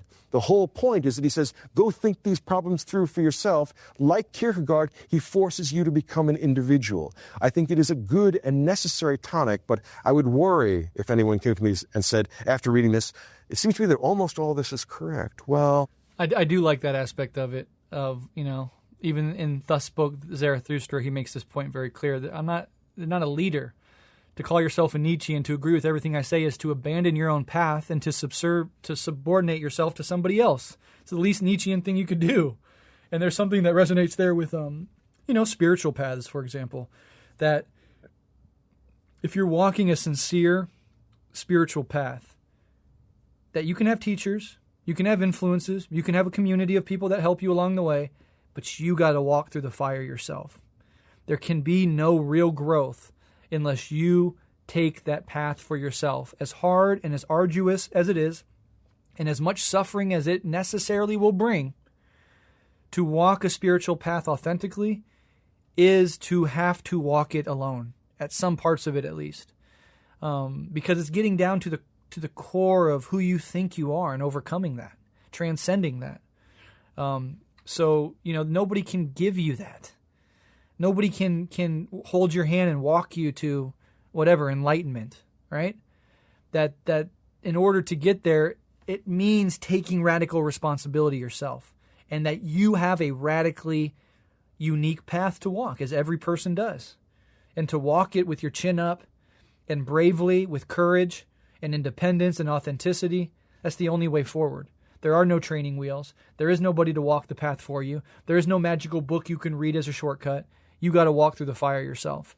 There is something admirable about that in general, and something true about it, if you're going to the depths of your being on any real spiritual existential journey of self-knowledge and ultimately of self-overcoming. Maybe it is, maybe it isn't. But the point is, it is stimulating and provocative. We'll give you interesting questions to ask, if not satisfactory answers to those questions. Now, in a piece called The Use and Abuse of History, he gave his conception of what human life was like, and he gave his conception of the value of human life, and amazingly enough, it's not very high. Remember, he is living in the age of Darwin. Darwin has published The Origin of Species, and there's been a great to-do about it, and some people were trying to find some way of splicing Darwin together with the tradition of Western Christianity, and others were trying to say, well, look, we can accept Darwin, but there's no real big change. We can hold on to the essence of Christianity and just give up those silly myths. Nietzsche says, nay, you can do nothing of the kind. Darwin has fundamentally changed our understanding of ourselves, and we can never go back. Darwin has conclusively proven that human beings are a part of nature. They are not part of God's providential plan. There was no such thing as Adam and Eve in the Garden of Eden. In fact, all we are complicated apes. He looks at the whole history of human beings and at the status of history and says, we're going to have to rewrite our history. And in the future, the universal historian will not start, say, in ancient Babylon or ancient Egypt, certainly won't start in the Garden of Eden. In the future, the universal historian will start with something on the order of pond scum. That green one-celled stuff that grows on stagnant water, said, in fact, Darwin has shown that that's what our ancestors are. Like it or not, we're a really complicated version of that green stuff that grows on ponds. Now, the difference between us and that green stuff is that we've somehow gotten the bizarre idea that the entire universe revolves around us. He says, I have an idea. No, it doesn't. You're a really complicated and really arrogant pond scum that has an entire misapprehension of the nature of the world around you. And once Darwin comes, we can never go back. God is dead. It's just that none of you people have figured that out. And the way in which he introduces that is quite remarkable. He says, look, if we're pond scum, then what are we going to do to find some value here in the world? We have to make choices. We have to make decisions. If we can't do it on the basis of ancient religious myths, what will we do? Even pond scum has to do something. And his answer is the will to power. Nietzsche thinks that he's found a natural motive within all living things. In other words, he thinks it's an exercise in biology. He says the reason why things reproduce and take over a domain or take over a territory, why they compete with other species, is because all of living things, all of organic life is in fact motivated by the will to power. The will to power in very complicated organic beings like human beings is sublimated and twisted and distorted, but it's the will to power that makes everyone do things. A general conquers a city, it's an expression of the will to power. A scientist finds out about a particular phenomenon. When he does that, that's his will to power. When we organize to fight for socialism, or when our comrades engage in revolution, that's a will to power. And again, I talk about Schopenhauer's, will to life, and Nietzsche's twist on it as the will to power. These are the animating principles of all life in the cosmos, from plant life to microbial life to complicated intelligent life. That this is this endogenous force operating within and through us that pushes us forward, that is the propulsion system of all life. Yearning, striving, in dark Schopenhauerian terms, to nothing, blindly and without purpose. And Nietzsche probably picks up on that as well and agrees more or less with that. But that is core to both of their thinking. That is sort of the animating principle of movement and dynamism in life. And it manifests itself in our lives. But you also hear how he talks about, in more complicated self-reflective life, this will to power gets sublimated into other things, whereas in a previous era it would be maybe just forced to, Genghis Khan style, just conquer shit, take over shit, will to literal power. It gets more refined as the human gets more refined and sophisticated intellectually and morally, and then gets sublimated, a term that comes out of psychoanalysis, into other forms, right? So into the form of your career, to the form of writing the next great novel, in the form of being the best athlete you can be, in the form of, whatever, any little thing, me making this podcast, you having children, this yearning, this moving forward, this doing, this creating, that impulse that's within us, that is the will to power, and it comes out in different ways. But you can see here that this leads into Freudian psychoanalysis and the idea of the unconscious, that there are these deep instincts within us that we are pretty much blind to, that are by definition unconscious, that are propelling us forward. And those instincts kind of get sublimated into ideally culturally acceptable ways of going about and pursuing that. What was an acceptable will to power 2,000 years ago that shit will get you arrested today. You got to be a little bit more refined, a little bit more sophisticated about it. But that's the Nietzschean, force. That's the locomotion of human movement, is this will to power, which permeates the entire cosmos. Engages in fasting and mortification of the flesh and discipline of the senses. That is the saint's will to power. Your will to power can be extended to the outside world, but can also be imposed on oneself. So what he says is that the will to power is the one skeleton key to all of human motivation, now that we know what we really are, just complicated animals. Nobody here but just us natural things. Now, this leads us to consider the problem of how Christianity relates to science, which has been a vexing problem throughout the history of Christianity, but particularly as we come to more contemporary authors, it comes more and more to the fore. Strangely enough, Nietzsche adopts a very odd perspective.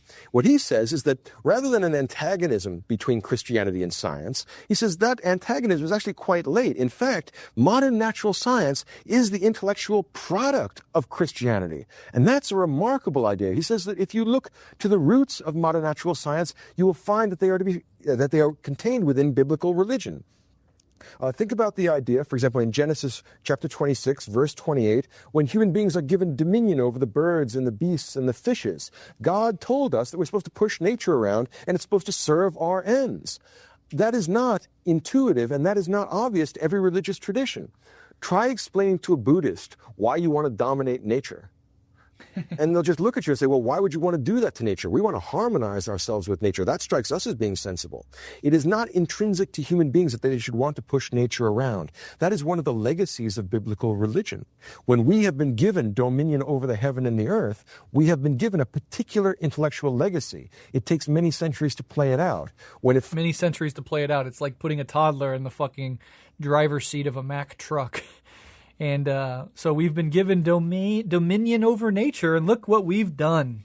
Points towards Los Angeles, points towards the Amazon, points towards the fucking plastic at the bottom of the ocean, points towards all of our landfills, points towards the, increasing amount of carbon in the atmosphere, the sixth mass extinction event. This dominion over nature idea. I'm sorry, I'm with the Buddhists on this one.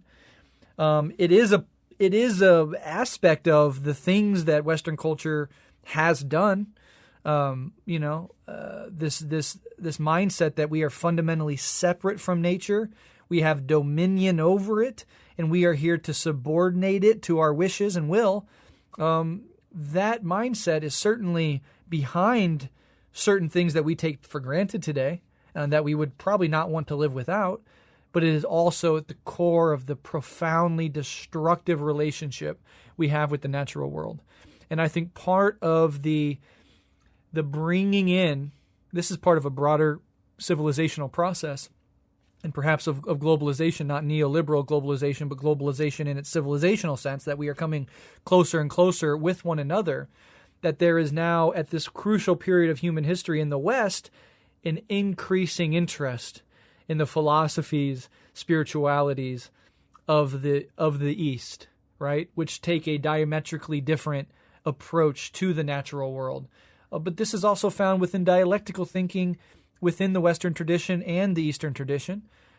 wherein we are embedded within these inexorable relationships with the natural world, that we are not something separate from it, that we we do not have dominion over it, but in fact we have to live in harmony with it. We have to see it as ourselves and not as something that is separate from us and something in the way of what we want, but something that is literally us.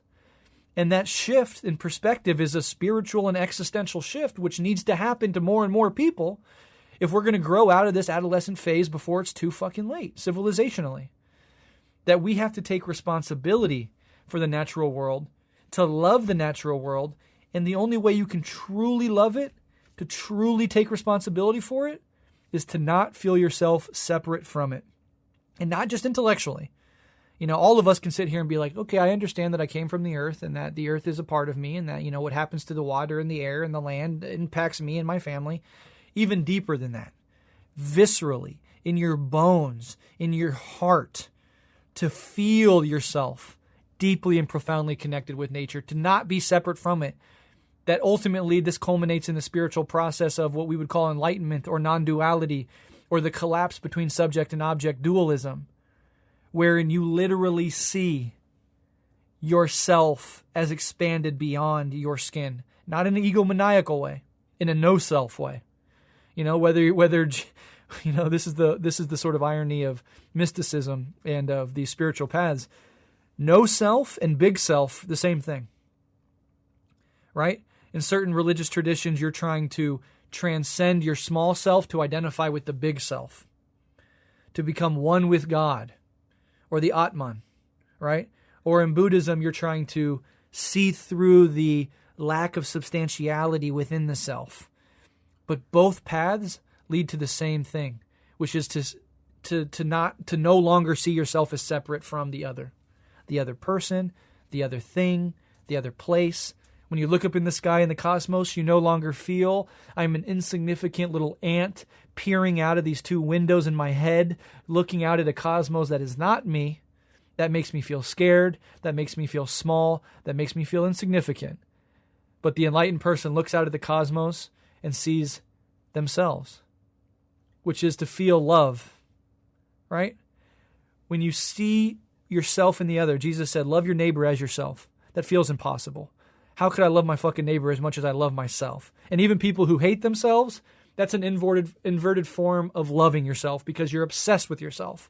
You see yourself as fundamentally separate, and whether you aim egomaniacal love and pride and boastfulness or insecurity and self-loathing, you're still orbiting around the idea of a separate self. And when that is transcended and you truly feel yourself to be everything in a non-dual sense, love naturally emerges. And I've talked about spiritual experiences that I've had, you can, whatever you want to call them, mystical experiences or whatever. And the last two that I had over the last several years, they came at the end of prolonged periods of spiritual and emotional suffering, and they took the form of profound selfless love for others.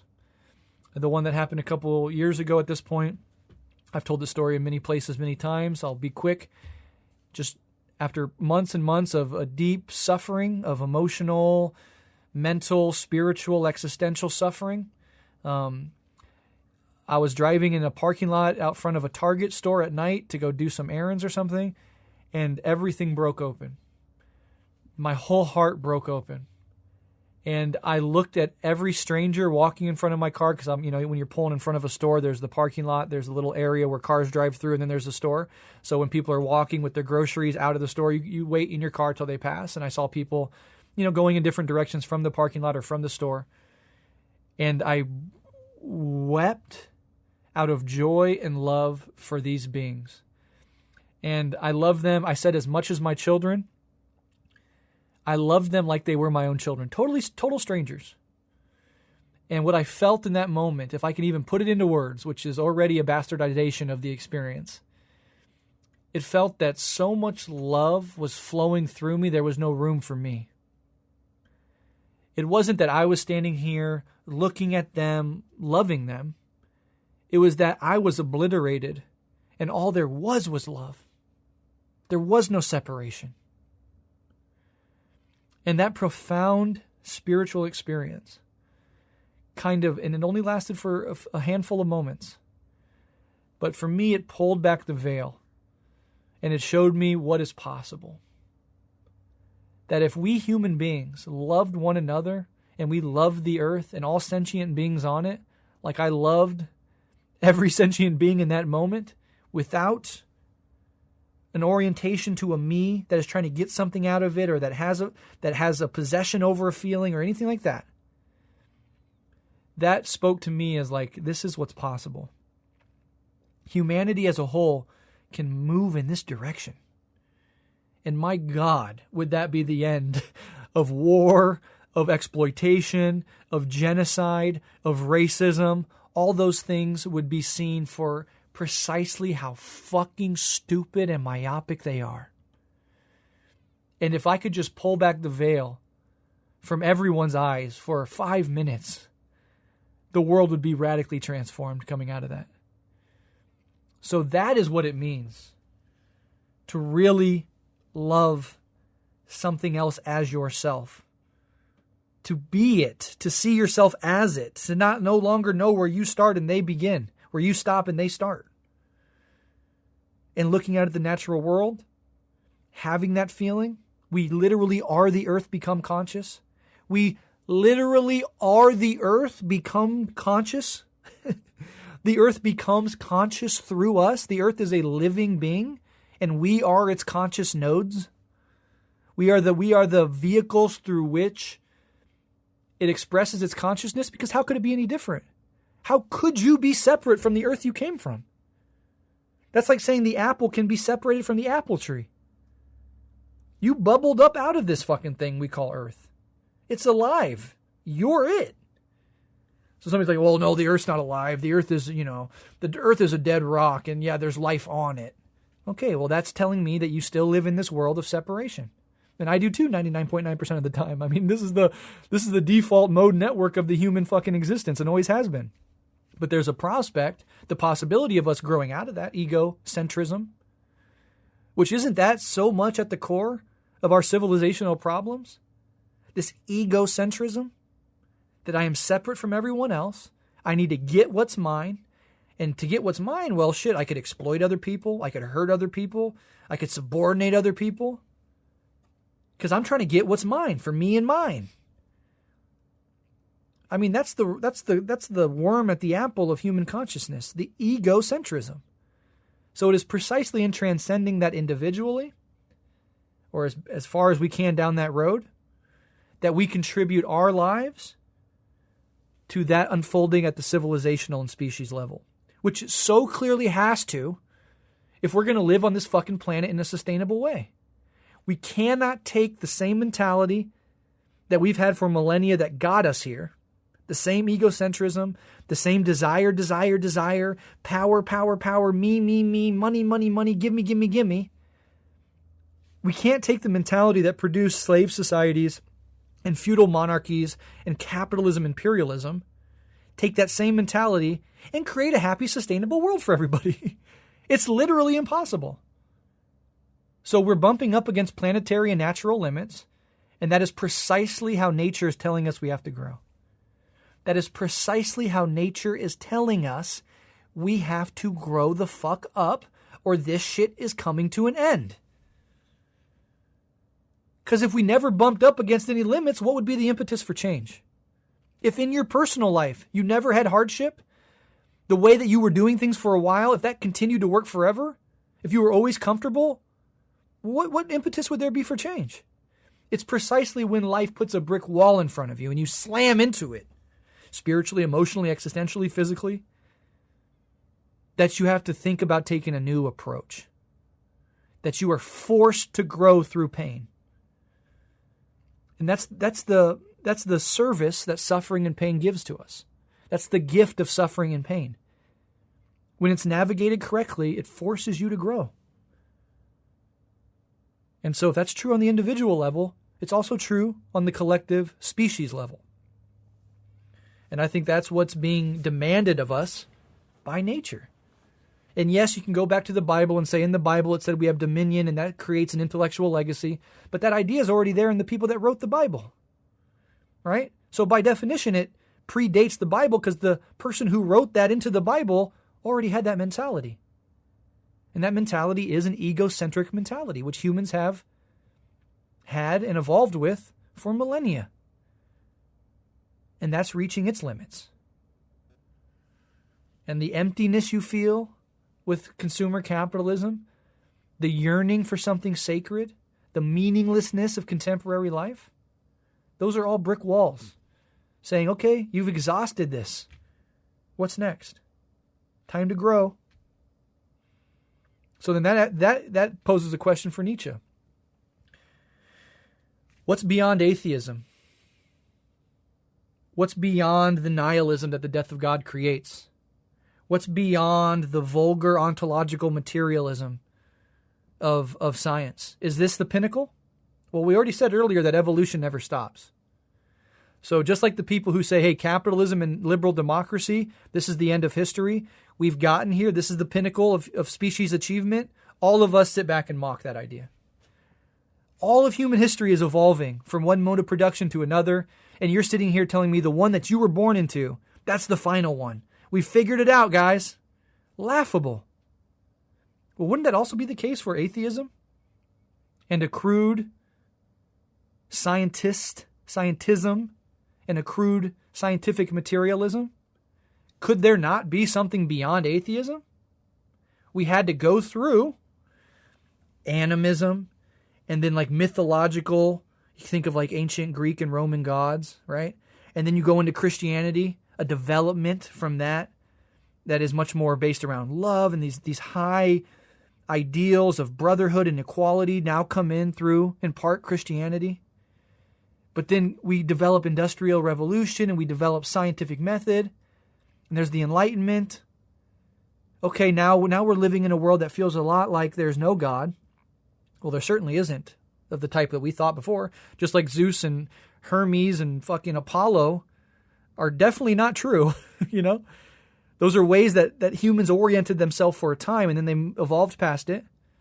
Well, the old Christian daddy in the sky idea, I'm sorry to tell you, it's not true. It served a purpose. It served a role for us. Now humanity as a whole has shifted forward. It's not to say there's no God. It's just that conception of God. The judger, the guy who's standing up there, being the harsh disciplinarian, sending you to hell, telling you not to be gay. That daddy in the sky, clearly the product of a childish mind. I need a daddy.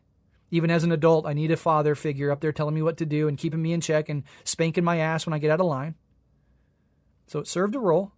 Okay, now we're past that. Just as before that, let's say like Greek and Roman gods, what did they do?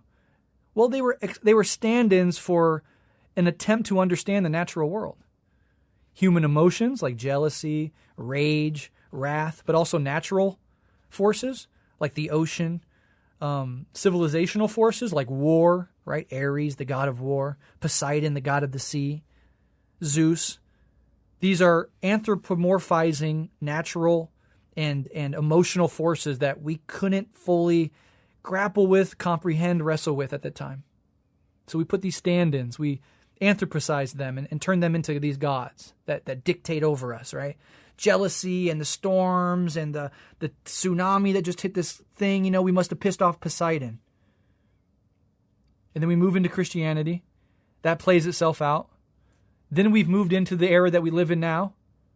Materialist atheism. There is no God. There's no metaphysical world. Nothing happens after we die. We're just an accident of the cosmos.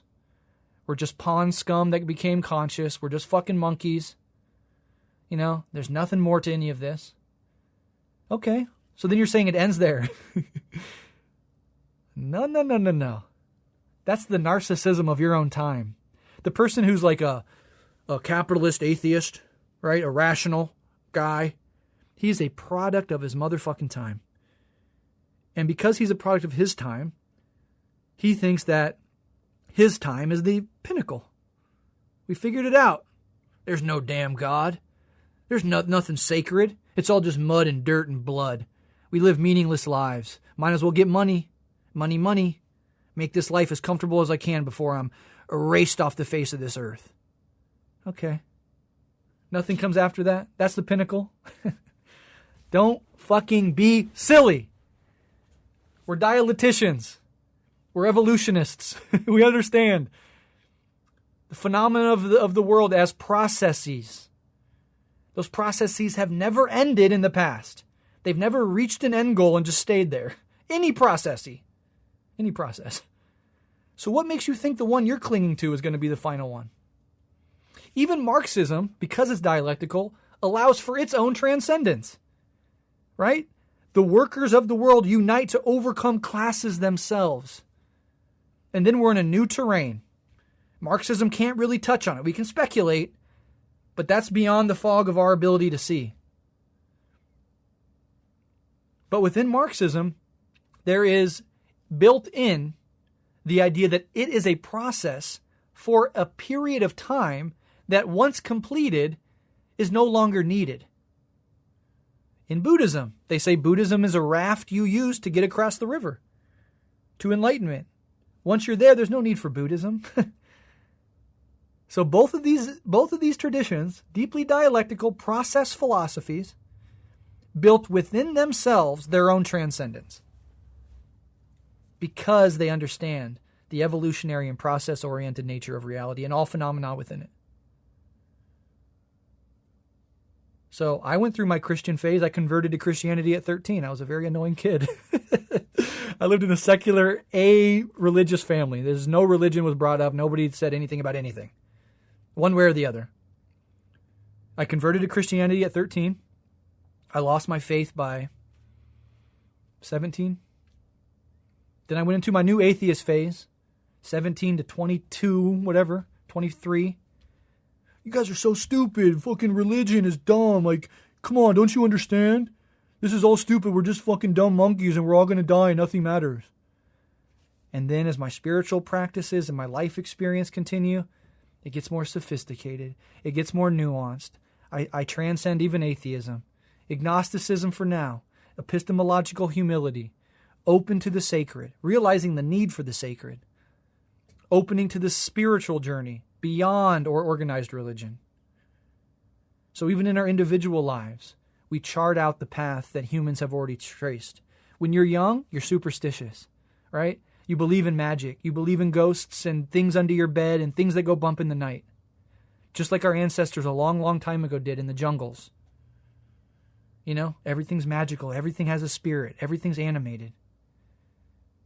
You see how in our individual lives, from the time we were born up to our present day, we kind of go through the stages that our whole species has gone through.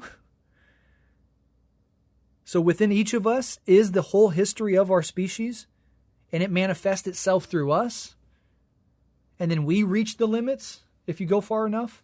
You can stop at any part along that train. There are people today that are stuck at various parts of that, and they're 65, 75 years old. There's no change in their mind. They stopped there. That's fine. We don't need any one individual. This is a collective project. There are always going to be some that get a little further ahead, plunge a little deeper into the depths, push things a little further, and then you bump into a bunch of confusion because now you're out of your element. You've gotten over your skis a little bit.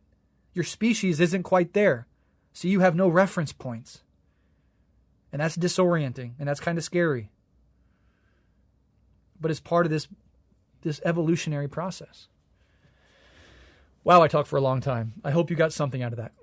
Is realized, our dominion over heaven, over the earth, comes in the form of modern natural science, well, something most ironic and peculiar happens. The truth turns out not to set us free. The truth, in fact, brings us into bondage to nature. We had hoped at the end of our inquiry into nature we would get some glyph of God's plan. We had hoped that we would be able to discern the hand of God in the design of nature's patterns. Alas, once we get to Darwin, all we find out is that the world is a big, blind, arbitrary mechanism. Natural selection isn't the product of God's design, it's just the way things work out. In other words, we lose teleology. Nothing has any purpose anymore. We are no longer what we used to be. Once that happens, we are in the contemporary world. May I suggest that Nietzsche is the first of our contemporaries, that Nietzsche is one of us, because the world in which we live is saturated in these Nietzschean themes. I would be tempted to call this the end of the Sonderstellung. In German, Sonderstellung means other position. And what that means is that for a great deal of time, we had thought that there was nature as it was created by God, trees and bugs and fishes and birds. And then there's a special group of things, people, which have a little spark of the divinity in them, which have been made in God's image. And that makes them totally different from all the other things. It gives to human beings a value that no codfish has. Elk are not nearly as important as human beings because they don't have souls. Human beings have both body and soul. Human beings are made in the image of God, and that's what makes us different. And Nietzsche says, no. He says, we're not made in God's image because there's no God for us to be made in the image of. It turns out that we're really complicated pond scum. Not only are we not made in God's image, but there's no purpose to life. And anyone who thinks that they have discerned a purpose to life are just mistaken. Their imagination is carrying them away. Also, the idea that we can find solace in nature is going to be vacuous. There's no solace here. It's a big booming, buzzing confusion. Even Hume had said that there might be some attenuated justice to the argument from design. Nietzsche said, no design, no teleology, no purpose. As he says in section 125, the section in which the madman announces the death of God, he says, are we not falling in all directions at once?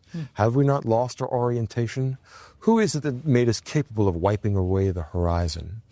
Beautiful. Isn't that a beautiful image, wiping away the horizon? And that is, in fact, what happens with the death of God. When we lose our cosmic orientation, when we are no longer able to distinguish between good and evil in some authoritative way, then we are left with a plurality of perspectives, none of which can be necessarily linked up together, and none of which is necessarily wrong. There is no one authoritative God's eye view by which we can judge true and false, accurate and inaccurate. There is just a wilderness of mirrors. There is just a series of perspectives, all of which are equally arbitrary. Hegel once said that at night all cows are black. Well, I would be tempted to say that Nietzsche has turned out the lights and now not all the cows and everything else, it's all black. Nietzsche revels in this because he says, look, you want to pin this on me and you want to offer a refutation of my work and such like stuff? You are being foolish. I did not cause this. I am not a titan. I couldn't kill God. You killed God. Not you as individuals, but your culture killed God, and it killed God with this Faustian bargain, this Faustian connection that's been made between Christianity and science. Initially, the will to truth and the will to dominate nature helped Christianity support the rise of modern natural science. But, unfortunately, they kept on doing research until they got to Darwin. And Darwin is the beginning of the end for science and the beginning of the end for Christianity, because if Darwin is right and we are conclusively part of nature, then the Sonderstellung is over. And what that means is that we are now in a different position. We have as much importance as birds or fishes or pond scum. Whatever value we have will be value that we create as individuals, not that is revealed to us from on high. And the best we can do then is some sort of heroism in which we create a domain of value rather than inheriting one. Can you see how these are contemporary themes? In some ways, he's the other important source of contemporary existentialism. Well, what he says is that once we are in this state, we can never go back. Religion is dead forever. As he says, God is dead. God remains dead, and we have killed him. What he means by God remains dead is that he's not getting up on the third day, not on the 30th day, not ever. God is dead for good.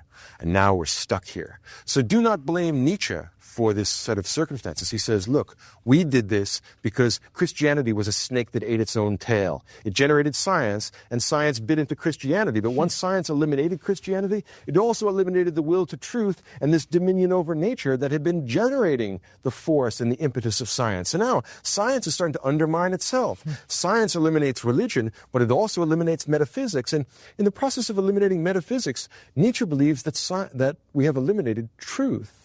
Isn't truth a metaphysical concept? Nietzsche believes that it is. If truth is a metaphysical concept and science has eliminated all of metaphysics, what truth is there left for science to get? It's nighttime and all cows are black. All of Western culture is self-destructing. We are imploding here. He is teasing out the consequences of the Darwinian revolution. He's willing to face something that most people couldn't stand to look at. Well, he kills God, or he announces the death of God in 125, that important section of the Gay Science, and the way in which he illuminates this is quite intriguing. He gives us the image of the madman. There's a madman in the city, and he's walking around in the daytime with a lamp, a lighted lamp. Why? Well, because nobody else knows that it's nighttime now and all cows are black, number one. But two, if you know the classical allusion to Diogenes the cynic, he carried a lamp around in the daytime and said, I'm looking for an honest man. Never found one. Well, apparently Nietzsche didn't find one either. And the search for an honest man is surely madness, because that's the kind of thing the madman would undertake. How poetic, how poignant. It's so great. Well, the madman looks around and says, and the people ask him, what are you doing carrying this around? He's not looking for an honest man. He says, I'm searching for God. Where is he? And people start to jeer at him and laugh at him, saying, you are a foolish fellow. What a foolish and mad creature you are. Where is God? Has he left town? Is he hiding? What has happened to God? The people in the crowd are laughing at this. And when the madman hears it, he is shocked. And he picks up his lantern and throws it down. And he said, I have come too early. These people do not realize what they have done. They think that the death of God is humorous, and in fact it is the greatest catastrophe in the history of the world. Keep laughing. Sooner or later, the news will come to you of what you have done, and you are not big enough for the job. How can you bear the responsibility for this? After he throws down his lantern, he goes to the various churches in the city and sings the Te Deum, the Mass for the dead. He says, all our churches are now the whitened sepulchres of God. The stone which was rolled away for Jesus will not be rolled away a second time. These are the tombs of religion, and yet people still have recourse to them every Sunday. He's decided to sing the Requiem for God. And people, of course, think he's crazy, but unfortunately he's crazy like a fox. He is the first one to realize the momentous occasion we are presented with. This particular passage is one of the most moving and important in Nietzsche's works. And Nietzsche, being the unsystematic fellow that he is likely to move from theme to theme without developing any one of these themes completely. These little vignettes, on the other hand, are carefully calculated, aid a wound. They're supposed to hurt you mentally and intellectually. He is at war with his readers. He is trying to drive you out of your complacency. On the other hand, not only is he driving you out of your complacency, but he is in addition trying to generate something new. His idea of something new, of a way out of this, is not the leap of faith. He says that's hopeless. Your leap of faith, you're going to fall because there's nothing there to leap onto. He says let's not even talk about that. He says the way in which we get out of this is called the Ubermensch. Now, in English, it translates into Superman or Overman. And since there are too many resonances to Clark Kent with Superman, I'll stick with the German Ubermensch. The Ubermensch will be a superior thing that will arise out of the muck of humanity. The Ubermensch will relate to regular human beings like you and I the way we relate to the great apes. And in the same way that it is no moral transgression for us to kill an animal, it would be no moral transgression for an Ubermensch to kill one human being or a million. This is a superiority that has no moral limitations. What Nietzsche... You can see here how Nietzsche is a great diagnoser of a problem, but his solution to the problem, bonkers. There's a way in which you can psychologize it, and you can internalize it, and it's not about conquering other people or doing those things, but it's about self-overcoming, and you can kind of make it more spiritually sophisticated. And there's an element of that truly in the original Nietzschean works, right? That he had that spiritual, I won't call it maybe mystical, but yeah, this sort of spiritual inflection to everything he did. And in those moments when he was able to be up and moving around, he would go on these long walks in the mountains by himself and sort of have these epiphanies and these revelations, almost mystical in nature. So there is that way of looking at it. And I think, that's the kind of more refined, sophisticated way of doing it. And it's not even a real, genuine departure from some true aspects of Nietzsche's thought, right? It's not like a total bastardization of what he was saying. But if you try to turn it into a politic, if you try to turn it into a comprehensive worldview, if you try to turn it into an interpersonal mode of being, this Ubermensch is a noxious, horrific sort of idea, right? And that's the reactionary Nietzscheans politically do precisely that. And so I think there are two ways to look at it: a charitable way that internalizes this struggle. You're an Ubermensch in relationship to your own self and your own self-overcoming.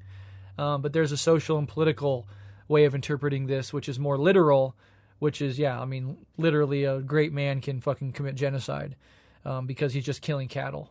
And he's doing it for his own will to power that is higher and more noble and more superior than what all of those lives together could ever amount to. That's fucking grotesque. Is to take the tradition of heroism in Western literature and culture, things like Homer, which is, of course, a great favorite of his, or things like Shakespeare's tragic heroes, and say, these are excellent people. At least they live on the proper scale. What Nietzsche is trying to do is say, if we can no longer have the possibility of sanctification and blessedness, perhaps here in this world, we will be able to create a domain of value. And this creation of value will be the titanic aesthetic task.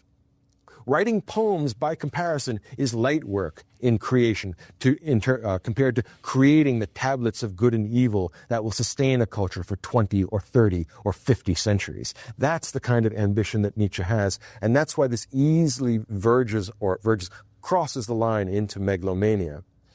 Now, this megalomania is partially the product of Nietzsche's Promethean stance. In other words, if there's anyone who hates Job in the Western tradition, it's got to be Nietzsche.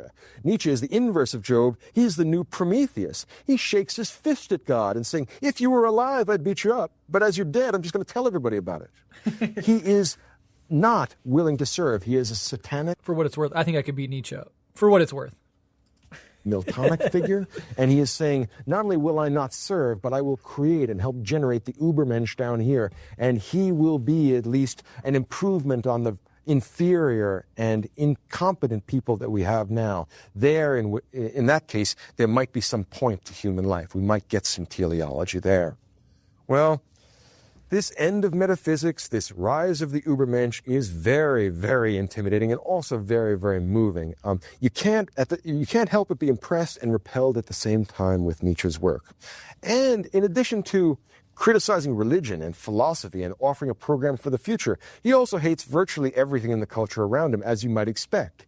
And the things that he connects to Christianity, you would not think to initially connect. But perhaps if we're willing to accept his connection between science and Christianity, I think that that's a plausible connection. Perhaps the other connections he make will work as well. For example, he thinks that socialism, feminism, democracy, romanticism are all the products of excessive Christian pity and Christian sentimentality. He says socialism is a bad idea because it helps weak people and it hurts strong people. I don't like socialism. I'm not interested in pitying people. I don't care what happens to them. Same sort of thing with feminism. Men should oppress women if they're tough and capable. That's a very fine thing. Women are intrinsically inferior, and he just has no interest in helping out intrinsically inferior beings. He's a radical aristocrat and says that he has no inclination to try and democratize people. Remember that the reason why Christianity was so influential in bringing the idea of equality into Western political thought is because all souls were equal in the sight of God. We were all sinners and none of us were justified in God's sight. Well, what happens to that idea when God gets lifted out? Well, then there's no way of making all souls equal. And then Nietzsche says the fact of the matter is some souls are bigger than others. Don't tell me that Goethe is the same thing as the peasants that's lived around him. No, Goethe was a superior man. So was Beethoven. So was... any of the great artists or religious leaders. They couldn't have existed without the people doing the actual work and the fucking toil that created the society and the life that they could sit back and find leisure and luxury and pursue their own self-actualization within. So dialectically, those things are profoundly connected. It's not pitted against one another. But hey, this is Nietzschean politics. This is, when you turn it into politics, this is what it looks like. Anti-feminist, anti-democratic, anti-egalitarian, egomaniacal, completely open to any sort of human atrocity as long as it's done by a superior man, an Ubermensch. And that's why we all got to fucking team up and stuff this nerd in a locker. It's insane. Philosophers. Now what Nietzsche is saying is that although some men have been superior in the past, their superiority was inadequate to the present day. And we will have to invent a new kind of superiority, a new degree of superiority, which will carry us through this age of nihilism into which we are entering. Nietzsche decides that he's going to help us get through this age of nihilism by writing a book called Thus Spake Zarathustra. Nietzsche literally and seriously intends this to supersede the Bible. That's not a joke, and it sounds like a joke, as though a man in the late 19th century should actually take it upon himself to get rid of Jesus and take his place in Western culture. Well, he thinks that Thus Spake Zarathustra can replace the Bible as a scripture for the West, and that it will give us a life-affirming, anti-metaphysical stance towards the world. Zarathustra enjoins his readers to love the earth, love this world, stop making up metaphysical constructs that aren't real. Nietzsche thinks that he's going to take the place of Jesus, and that his books are going to take the place of the Bible, and that he can fill in for the collapse of Western culture. I do love Zen Buddhism for its embeddedness within nature. Its poetry is all about nature. So much of its imagery is about nature. It's a simple, if austere, sort of Buddhist school that brings you right back into direct experience of what's happening now, right? That instead of intellectualizing and conceptualizing and talking to yourself all day, you're brought back into the present moment with what is. The wind blowing through the leaves, the rain pounding on your roof, the soap on your hands when you're doing dishes, brings you into the present moment. And it naturally loves the natural world and sees itself as a part of it, as inseparable from it. Because what Zen Buddhism does is authentic spirituality, which transcends the self. And what so much right-wing pseudo-spirituality, Nietzschean, quote-unquote spirituality, aborted spirituality does, in my opinion, is that it makes the fatal error of egoism, where you can have a genuine spiritual insight, but that immediately gets co-opted and funneled into the ego, inflating the individual ego instead of completely deflating and transcending it. For example, this is weird shit, and this is micro community shit, but I have my finger on the pulse of the right. I watch their fucking YouTube videos. I know all their little beefs. I know their little niches in their culture. Niche, like a niche, not like Nietzsche. You get what I'm saying. And there's this fucking super annoying fucking reactionary dumbass YouTuber called What If All Hist, and he makes these fucking pathetic Dunning-Kruger-ass history videos, but he has a huge following, hundreds of thousands of views on his shit, and, whatever. But recently, and you can look this up, you can go, he deleted his from Twitter, but you can find it online. He was blasting himself with ayahuasca. This is like a 20-something, like a 23-year-old guy. So right away, if you're 23 and you feel like you know so much that you can come out in the world, start teaching other people about world history, start handing down people your wisdom from your quote-unquote lived experience of a 23-year-old dumbass, that should already be red alert. Humble yourself. I mean, I was not humble when I was 23, but most 23s aren't. But once you get older, life humbles the fuck out of you, and you look back on your early 20s and like, Jesus Christ, I was so grandiose. I was so egoic. I thought I had so much control. Life will beat you over the head with a stick and make you realize that, you are nothing. It will humble you. But there's always been something that has been like grotesquely amusing to me about a 21, 22, 23-year-old opining on all the world's issues and pretending to have solutions and making predictions. One of his famous predictions was that there was going to be an incel revolution, like all the incels would get together and do a revolution in the U.S. So stupid shit like that. I shouldn't even know this stuff. The fucking internet is a curse. It makes me know things I don't want to know.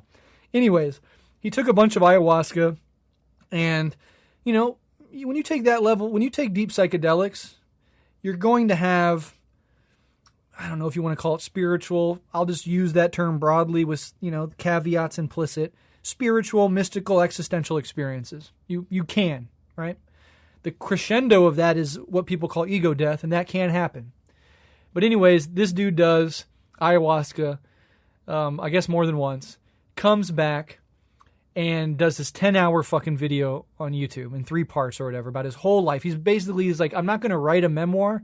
This is my memoir. A 23-year-old kid putting a memoir out, a 10-hour memoir on YouTube, as if he has to convince himself he has all this life experience that he can learn from and draw from. That makes him wise and all this shit. Anyways, he has these crazy ayahuasca experiences, but what happens? His ego co-opts it. He's too immature. He has no clue about authentic spirituality. He has no humility. He doesn't understand the goal of spirituality is the transcendence of the separate self, of the ego, right?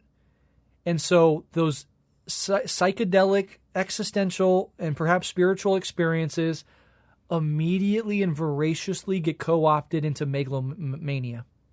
So if you can find his initial tweet where he announced to the world that he is an advanced mystic and he speaks with the spirit world and he's talked to God and Satan and Hermes and Mother Nature and the Tree of Life, and they've given him the duty to come save humanity from itself. Right? This is spirituality or mystical insights gone wrong. This is what happens when the ego co-ops. You can see that element in Nietzsche, where there is real spiritual existential diagnoses of real fucking issues, but the solutions are funneled through megalomania, which automatically eradicates them as actual solutions.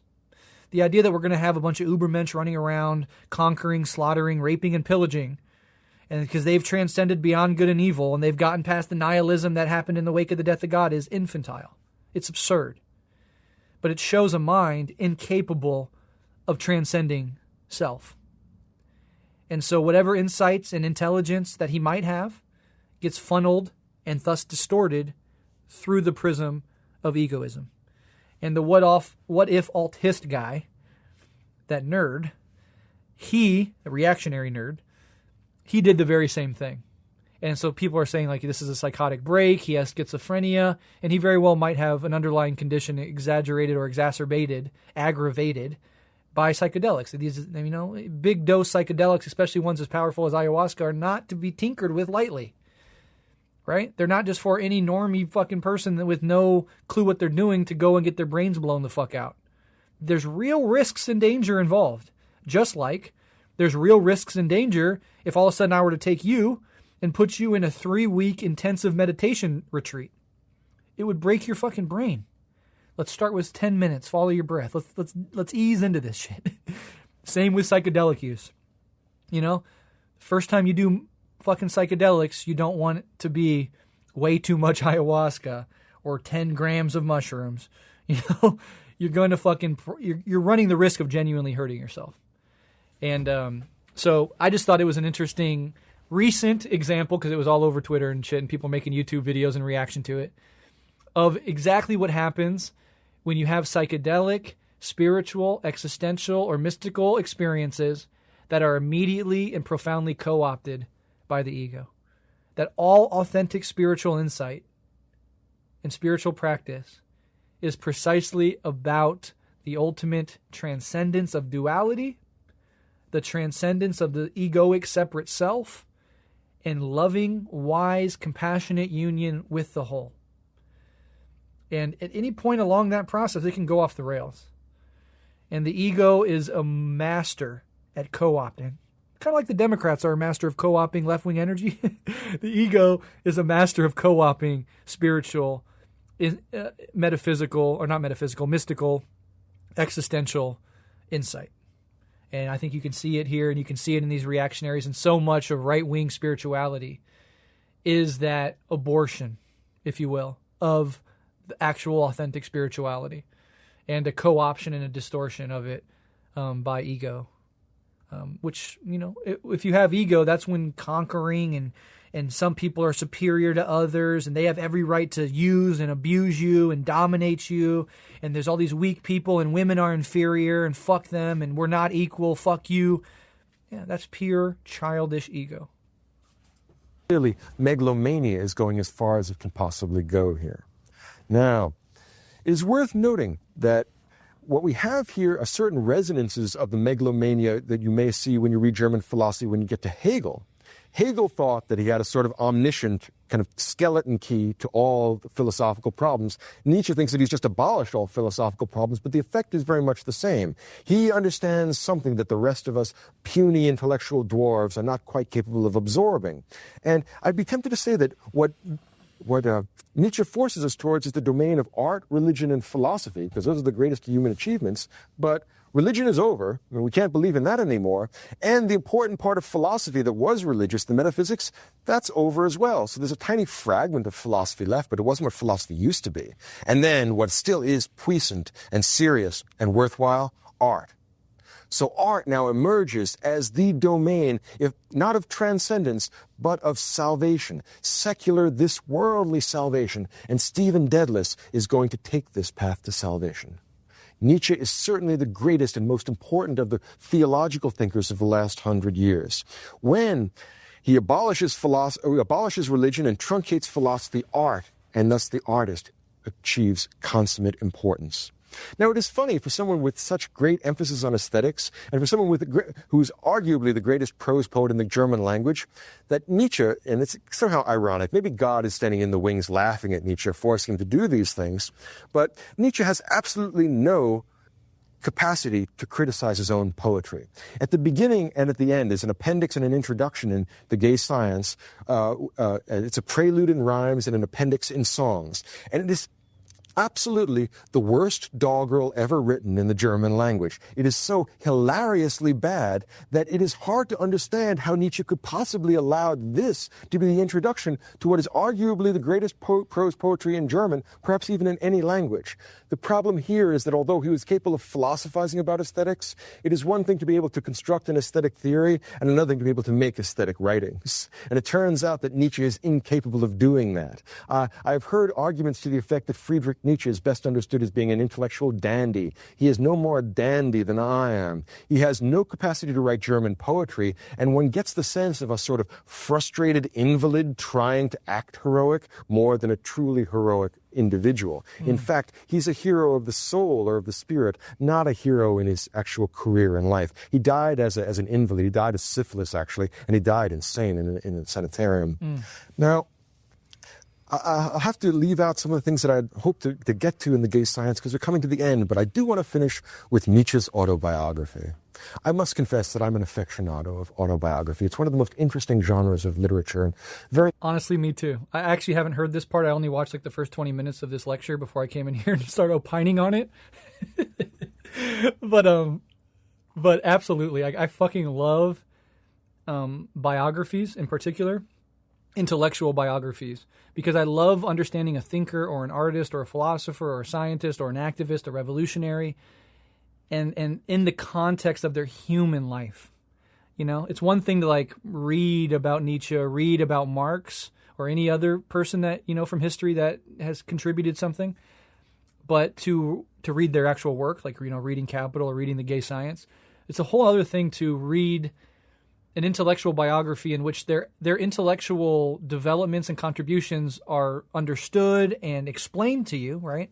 It's not mere biography. It's not just like, we're just going to talk about Nietzsche as a human being and leave out all of his actual substance of his work. Like, a good intellectual biographer can go deep into the work of the person, so you understand Marx's work, and you weave that in through the narrative of his actual human life so that his ideas become embedded in his humanness. I love that shit. It's actually probably one of my favorite genres, hands down, of any book, is the intellectual biography. And, you know, I Am Dynamite, the Nietzsche's biography that I just read, is exactly that. The Karl Marx and 19th Century Life, which I'm about to read, is exactly that. And I'm going to read the Kierkegaard intellectual biography. I think it's Philosopher of the Heart or something like that. Because I think it really helps me understand them and their ideas to situate them in their human lives, much more than just reading their work alone, absent their cultural, historical, familial, interpersonal relationships. Much more than that would help me understand their ideas, right? So if you're ever struggling with somebody, or you want an accessible way into a difficult person, a difficult thinker, like Nietzsche or like Hegel or like Marx or whatever, reading a really good intellectual biography of them is a great fucking way to do it. And it just makes you connect with their humanness, right? For all my disagreements with Nietzschean philosophy, and they are many, I mean, he really strikes at the heart of so many things that I believe in, and he's hostile to. As a human being, even despite my differences with him as a human being, you know, just knowing his full story, it makes me feel connected to him in some way. And same with Marx. Like, when I started reading Marx biographies, it really deepened my understanding of Marxism, of where this stuff comes from, of the cultural and historical ferment in which it emerged. And it can be incredibly exhilarating, humanizing, educational, and accessible to enter into a thinker by going into it has to be well done, right? It can't be hagiography. It can't be tearing down. Like, there are Marx biographies that are ostensibly biographies of Marx, but their main point is to grind an intellectual axe, right? That tries to bring out the ugly parts of him as a person and use those to explain why his ideas are so terrible. I've read those too. And they're just disgusting. They're dishonest. They're grotesque. They're not respectable works. But you also don't need over flattery, right? You don't need to turn a very human person into a hero. They're just human beings, right? Like, Nietzsche fucking shit himself and had to have his mom and sister wipe his ass, or fucking Marx drank way too much and he had like health issues and boils popping on his ass and his back, and fucking Kant was almost certainly, and I say this with deep love in my heart, an autistic man at a time when autism wasn't even known, and it made him socially kind of off kilter, and he was an eccentric fellow. There's lots of figures like that. Spinoza, right? Kafka is a hypochondriac, and constantly thinking that he's sick and at war with himself all the fucking time, and he dies at 40 from tuberculosis, right? I think before his work was even respected. So he lived his whole life as like a failure and a hypochondriac. And then he produces this work. Now, reading about Kafka the man makes me want to read Kafka's work. And this is true for, anyone. Emily Dickinson. That's a fascinating story of a tortured soul, but a beautiful soul. And we can go on down the line. The autobiography of Frederick Douglass is one that I read many years ago, and I highly recommend people check out that biography. I don't know, lots of them. Crooked Cucumber for Shinru Suzuki of Zen Buddhism.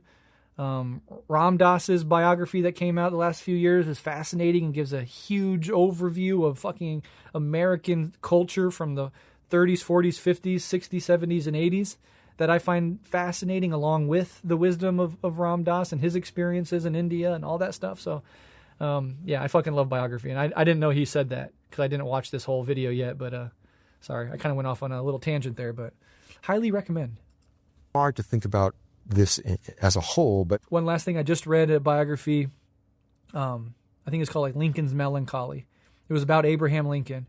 It was a biography of him, a political biography. So it talked about his whole presidency, his position on slavery, this sort of liberal, trying to find the middle way between two extremes, So like politically, it really highlights, for me, the failures of Lincoln, right? I'm on the radical abolitionist side of that debate, right? Not in the middle, trying to maneuver so that everybody's happy sort of thing.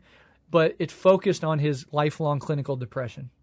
And that made me have deep human sympathy for Lincoln, when he loses his sister, when he loses his young son, and the fucking melancholic, deep depressions, the grief that he went through, the way that he used humor as a way to overcome his profound, lifelong, he was a very, very pessimistic, sad man. But he was also hilarious because he had to be. And the way that he died, getting fucking shot in the back of the head next to his wife, and his wife's own mental health issues. Okay, whatever you think about Lincoln, that makes me understand his political relevance and his political position, as well as the human being behind it. And so some people might not want to humanize these figures, but I'll even read a humanizing, not glorifying, humanizing biography of Hitler. Hitler in Vienna is a book that I haven't got all the way through, but I've read a couple chapters of. And it really explains where his ideology comes from, his disgusting fucking ideology, his own pathologies, but also his day-to-day life. And that just brings my understanding of Hitler as a human being and his cultural and his history to much sharper relief. And I understand the history more through the lens of a biography of a figure of that time, even one that I absolutely motherfucking detest. So that's just worth noting. Nietzsche's autobiography has to catch your eye. I do strongly recommend it to you. The title of it is Ecce Homo, Now, those of you that are familiar with Latin know that ecce homo means behold the man, and that this is the phrase used about Jesus on the cross. So this is no small dose of megalomania here that he should title his autobiography Ecce Homo. And it doesn't stop there. Ecce Homo is made up of 4 chapters, and these chapters each correspond to a question. And these 4 questions are the only things that Nietzsche thinks are worth telling you about himself, which, again, tells you more about himself than perhaps he intended to say. In the first question is, why I am so clever. Question 2, why I am so wise. Question 3, why I write such good books. And question 4, why I am a destiny. Now this, of course, has gone off the chart with regard to philosophical aspiration and ambition. And in some respects, it is easy to send up Nietzsche's excessive autobiography, because if any intellectual or spiritual ambition is excessive, this is excessive. And to title one's autobiography, Behold the Man, and to offer us a choice between himself and Jesus, and actually expect us to choose him, means that he's really lost touch with the rest of the world. Perhaps the spirochetes of syphilis are setting in. But I'd like to turn this in another direction. In my conclusion about Nietzsche, I'll wrap him up now, I'd like to try and answer those 4 questions and explain what it is I think the right answer to these is. And perhaps this will help make sense of Nietzsche for you. Why I am so clever? I would say the reason why Nietzsche is so clever is because he is the great poet-philosopher of the modern age. He is a combination of poet and philosopher that has not been seen with such intensity since Plato. The reason why he hates Plato and why he constantly rails against him is the same reason that Plato rails against Homer: professional jealousy. He's too good and has been influential in the wrong way. So that's why he's so clever. He's a great poet-philosopher. Why I am so wise? Well, to be honest, I'm not, as I was convinced at one time, that Nietzsche is so wise. I think perhaps he is seriously mistaken. But I won't take that up. I would say, to give the devil his due, if that's the way we would understand him, I'd say that he is so wise, if he is wise, because he was the first one to see the implication of God's death. He was the one that said, yes, our culture has killed God, and we must face up to that. It may well be the case that insofar as he is a wise man, that his wisdom lies there. The question, why I write such good books, I think that is relatively accessible. The reason why Nietzsche writes such good books is he has mastered the art of oxymoron. The Nietzschean oxymoron is the modern Socratic analog, or the modern analog of Socratic irony. It is the skeleton key to all of Nietzsche's works. And when you go back and look through it, if you constantly look at the paradoxical passages and realizing that oxymoron is not the problem, it's the solution, then you will be able to appreciate Nietzsche in a way that perhaps will not drive you crazy as it did me at an earlier part of my life. And I'll close with the final question: why I am a destiny. I believe that Friedrich Nietzsche was a destiny because he was the first person to be willing to face squarely the implications of the rise of modern natural science. The physical world of space and time is real, like it or not. We must find some way of making our moral intuitions and our religious commitments consistent with the best of our rational activities. Any attempt to abdicate our responsibility to our rational faculties is ultimately doomed to failure. And because Darwin is real, and because our best understanding of the biological history of the world is through natural selection, we are forced to face the fact that science is here to stay. And the reason why he is a destiny is because he was the first man to squarely state that science and religion have to be melded into something that we can all participate in. If we have to sacrifice one or the other, we can do that. But the point is that science presents a challenge to Western religion that cannot be met by any sort of minor repair. You are going to have to make a radical either-or sort of choice, and Nietzsche forces us to that. I think that if he had not done that for us, someone else would have. And for that reason, I feel that Nietzsche is correct in seeing himself as a destiny, because it is the destiny of the West to be forced to confront their rational capacities. All right, there it is. Another great lecture. You know why Michael Sugrue is so fascinating, the way that he speaks, the way that he walks you through a philosopher's core ideas. It's exhilarating, and it's well done, and it's accessible. And hopefully my commentary on top of it has added a different dimension to it that you'll find useful. As I said in the episode, we have multiple episodes on Nietzsche. We have an episode with Matt McManus, I believe, on aristocratic radicalism, so just really diving into the politics of Nietzsche. We have that episode with Allison on Schopenhauer and Nietzsche, which I'll link to in the show notes. And I think we even have an older episode with the Partially Examined Life host from early Rev Left days. I'll link to all those in the show notes. So if you really want to continue diving into Nietzsche and really understand this thinker, you can do that through our work, and then you can branch out and check out other things, including that biography that I just read, I Am Dynamite, which, if you're interested, I recommend. All right, well, that is the second installment of our philosophy theory series. I hope people like this. They really liked the first one, but it was on Marx. This one's on Nietzsche, so maybe people won't like it as much. But I hope some of you find it useful, and let me know if you can what your feelings are on this philosophy series, and I'll keep going because there's many more lectures, and I unfortunately have many more thoughts. So thank you to everybody that supports the show. Thank you to everybody that leaves a positive review. You can follow us on Instagram at Official Rev Left Radio. I post a lot of stuff on the story there, and I post my episodes on the public facing page on Instagram. You can support us on Patreon or go buy me a coffee. Links to both of those are in the show notes. Deeply appreciate everybody. Love and solidarity. Talk to you soon. Like a god begging to be murdered, a revolving door that only goes one way, a simple force speaking through a conduit, a baby born on an ordinary day. A Jesus that doesn't want to be a Jesus is given no other choice than to be a Jesus. Understanding life is meaningfully worthless. The world was born to kill all the Jesuses. There's something big and powerful and wise, and it's begging us to end its worthless life. So let's be Temple Grandin for the night and find a friendly way to make it die. On an empty street in a neighborhood that used to be better, in an empty house once filled with heavy shit, in a nearly empty bed inside a nearly empty room, I learned it. There's something big and powerful and wise, and it's begging us to end its tragic life. So let's be Temple Grandin for the night.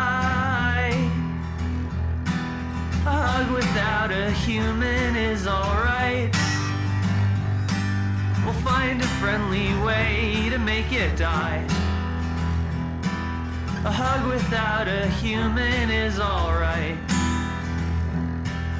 We'll find a friendly way to make it die.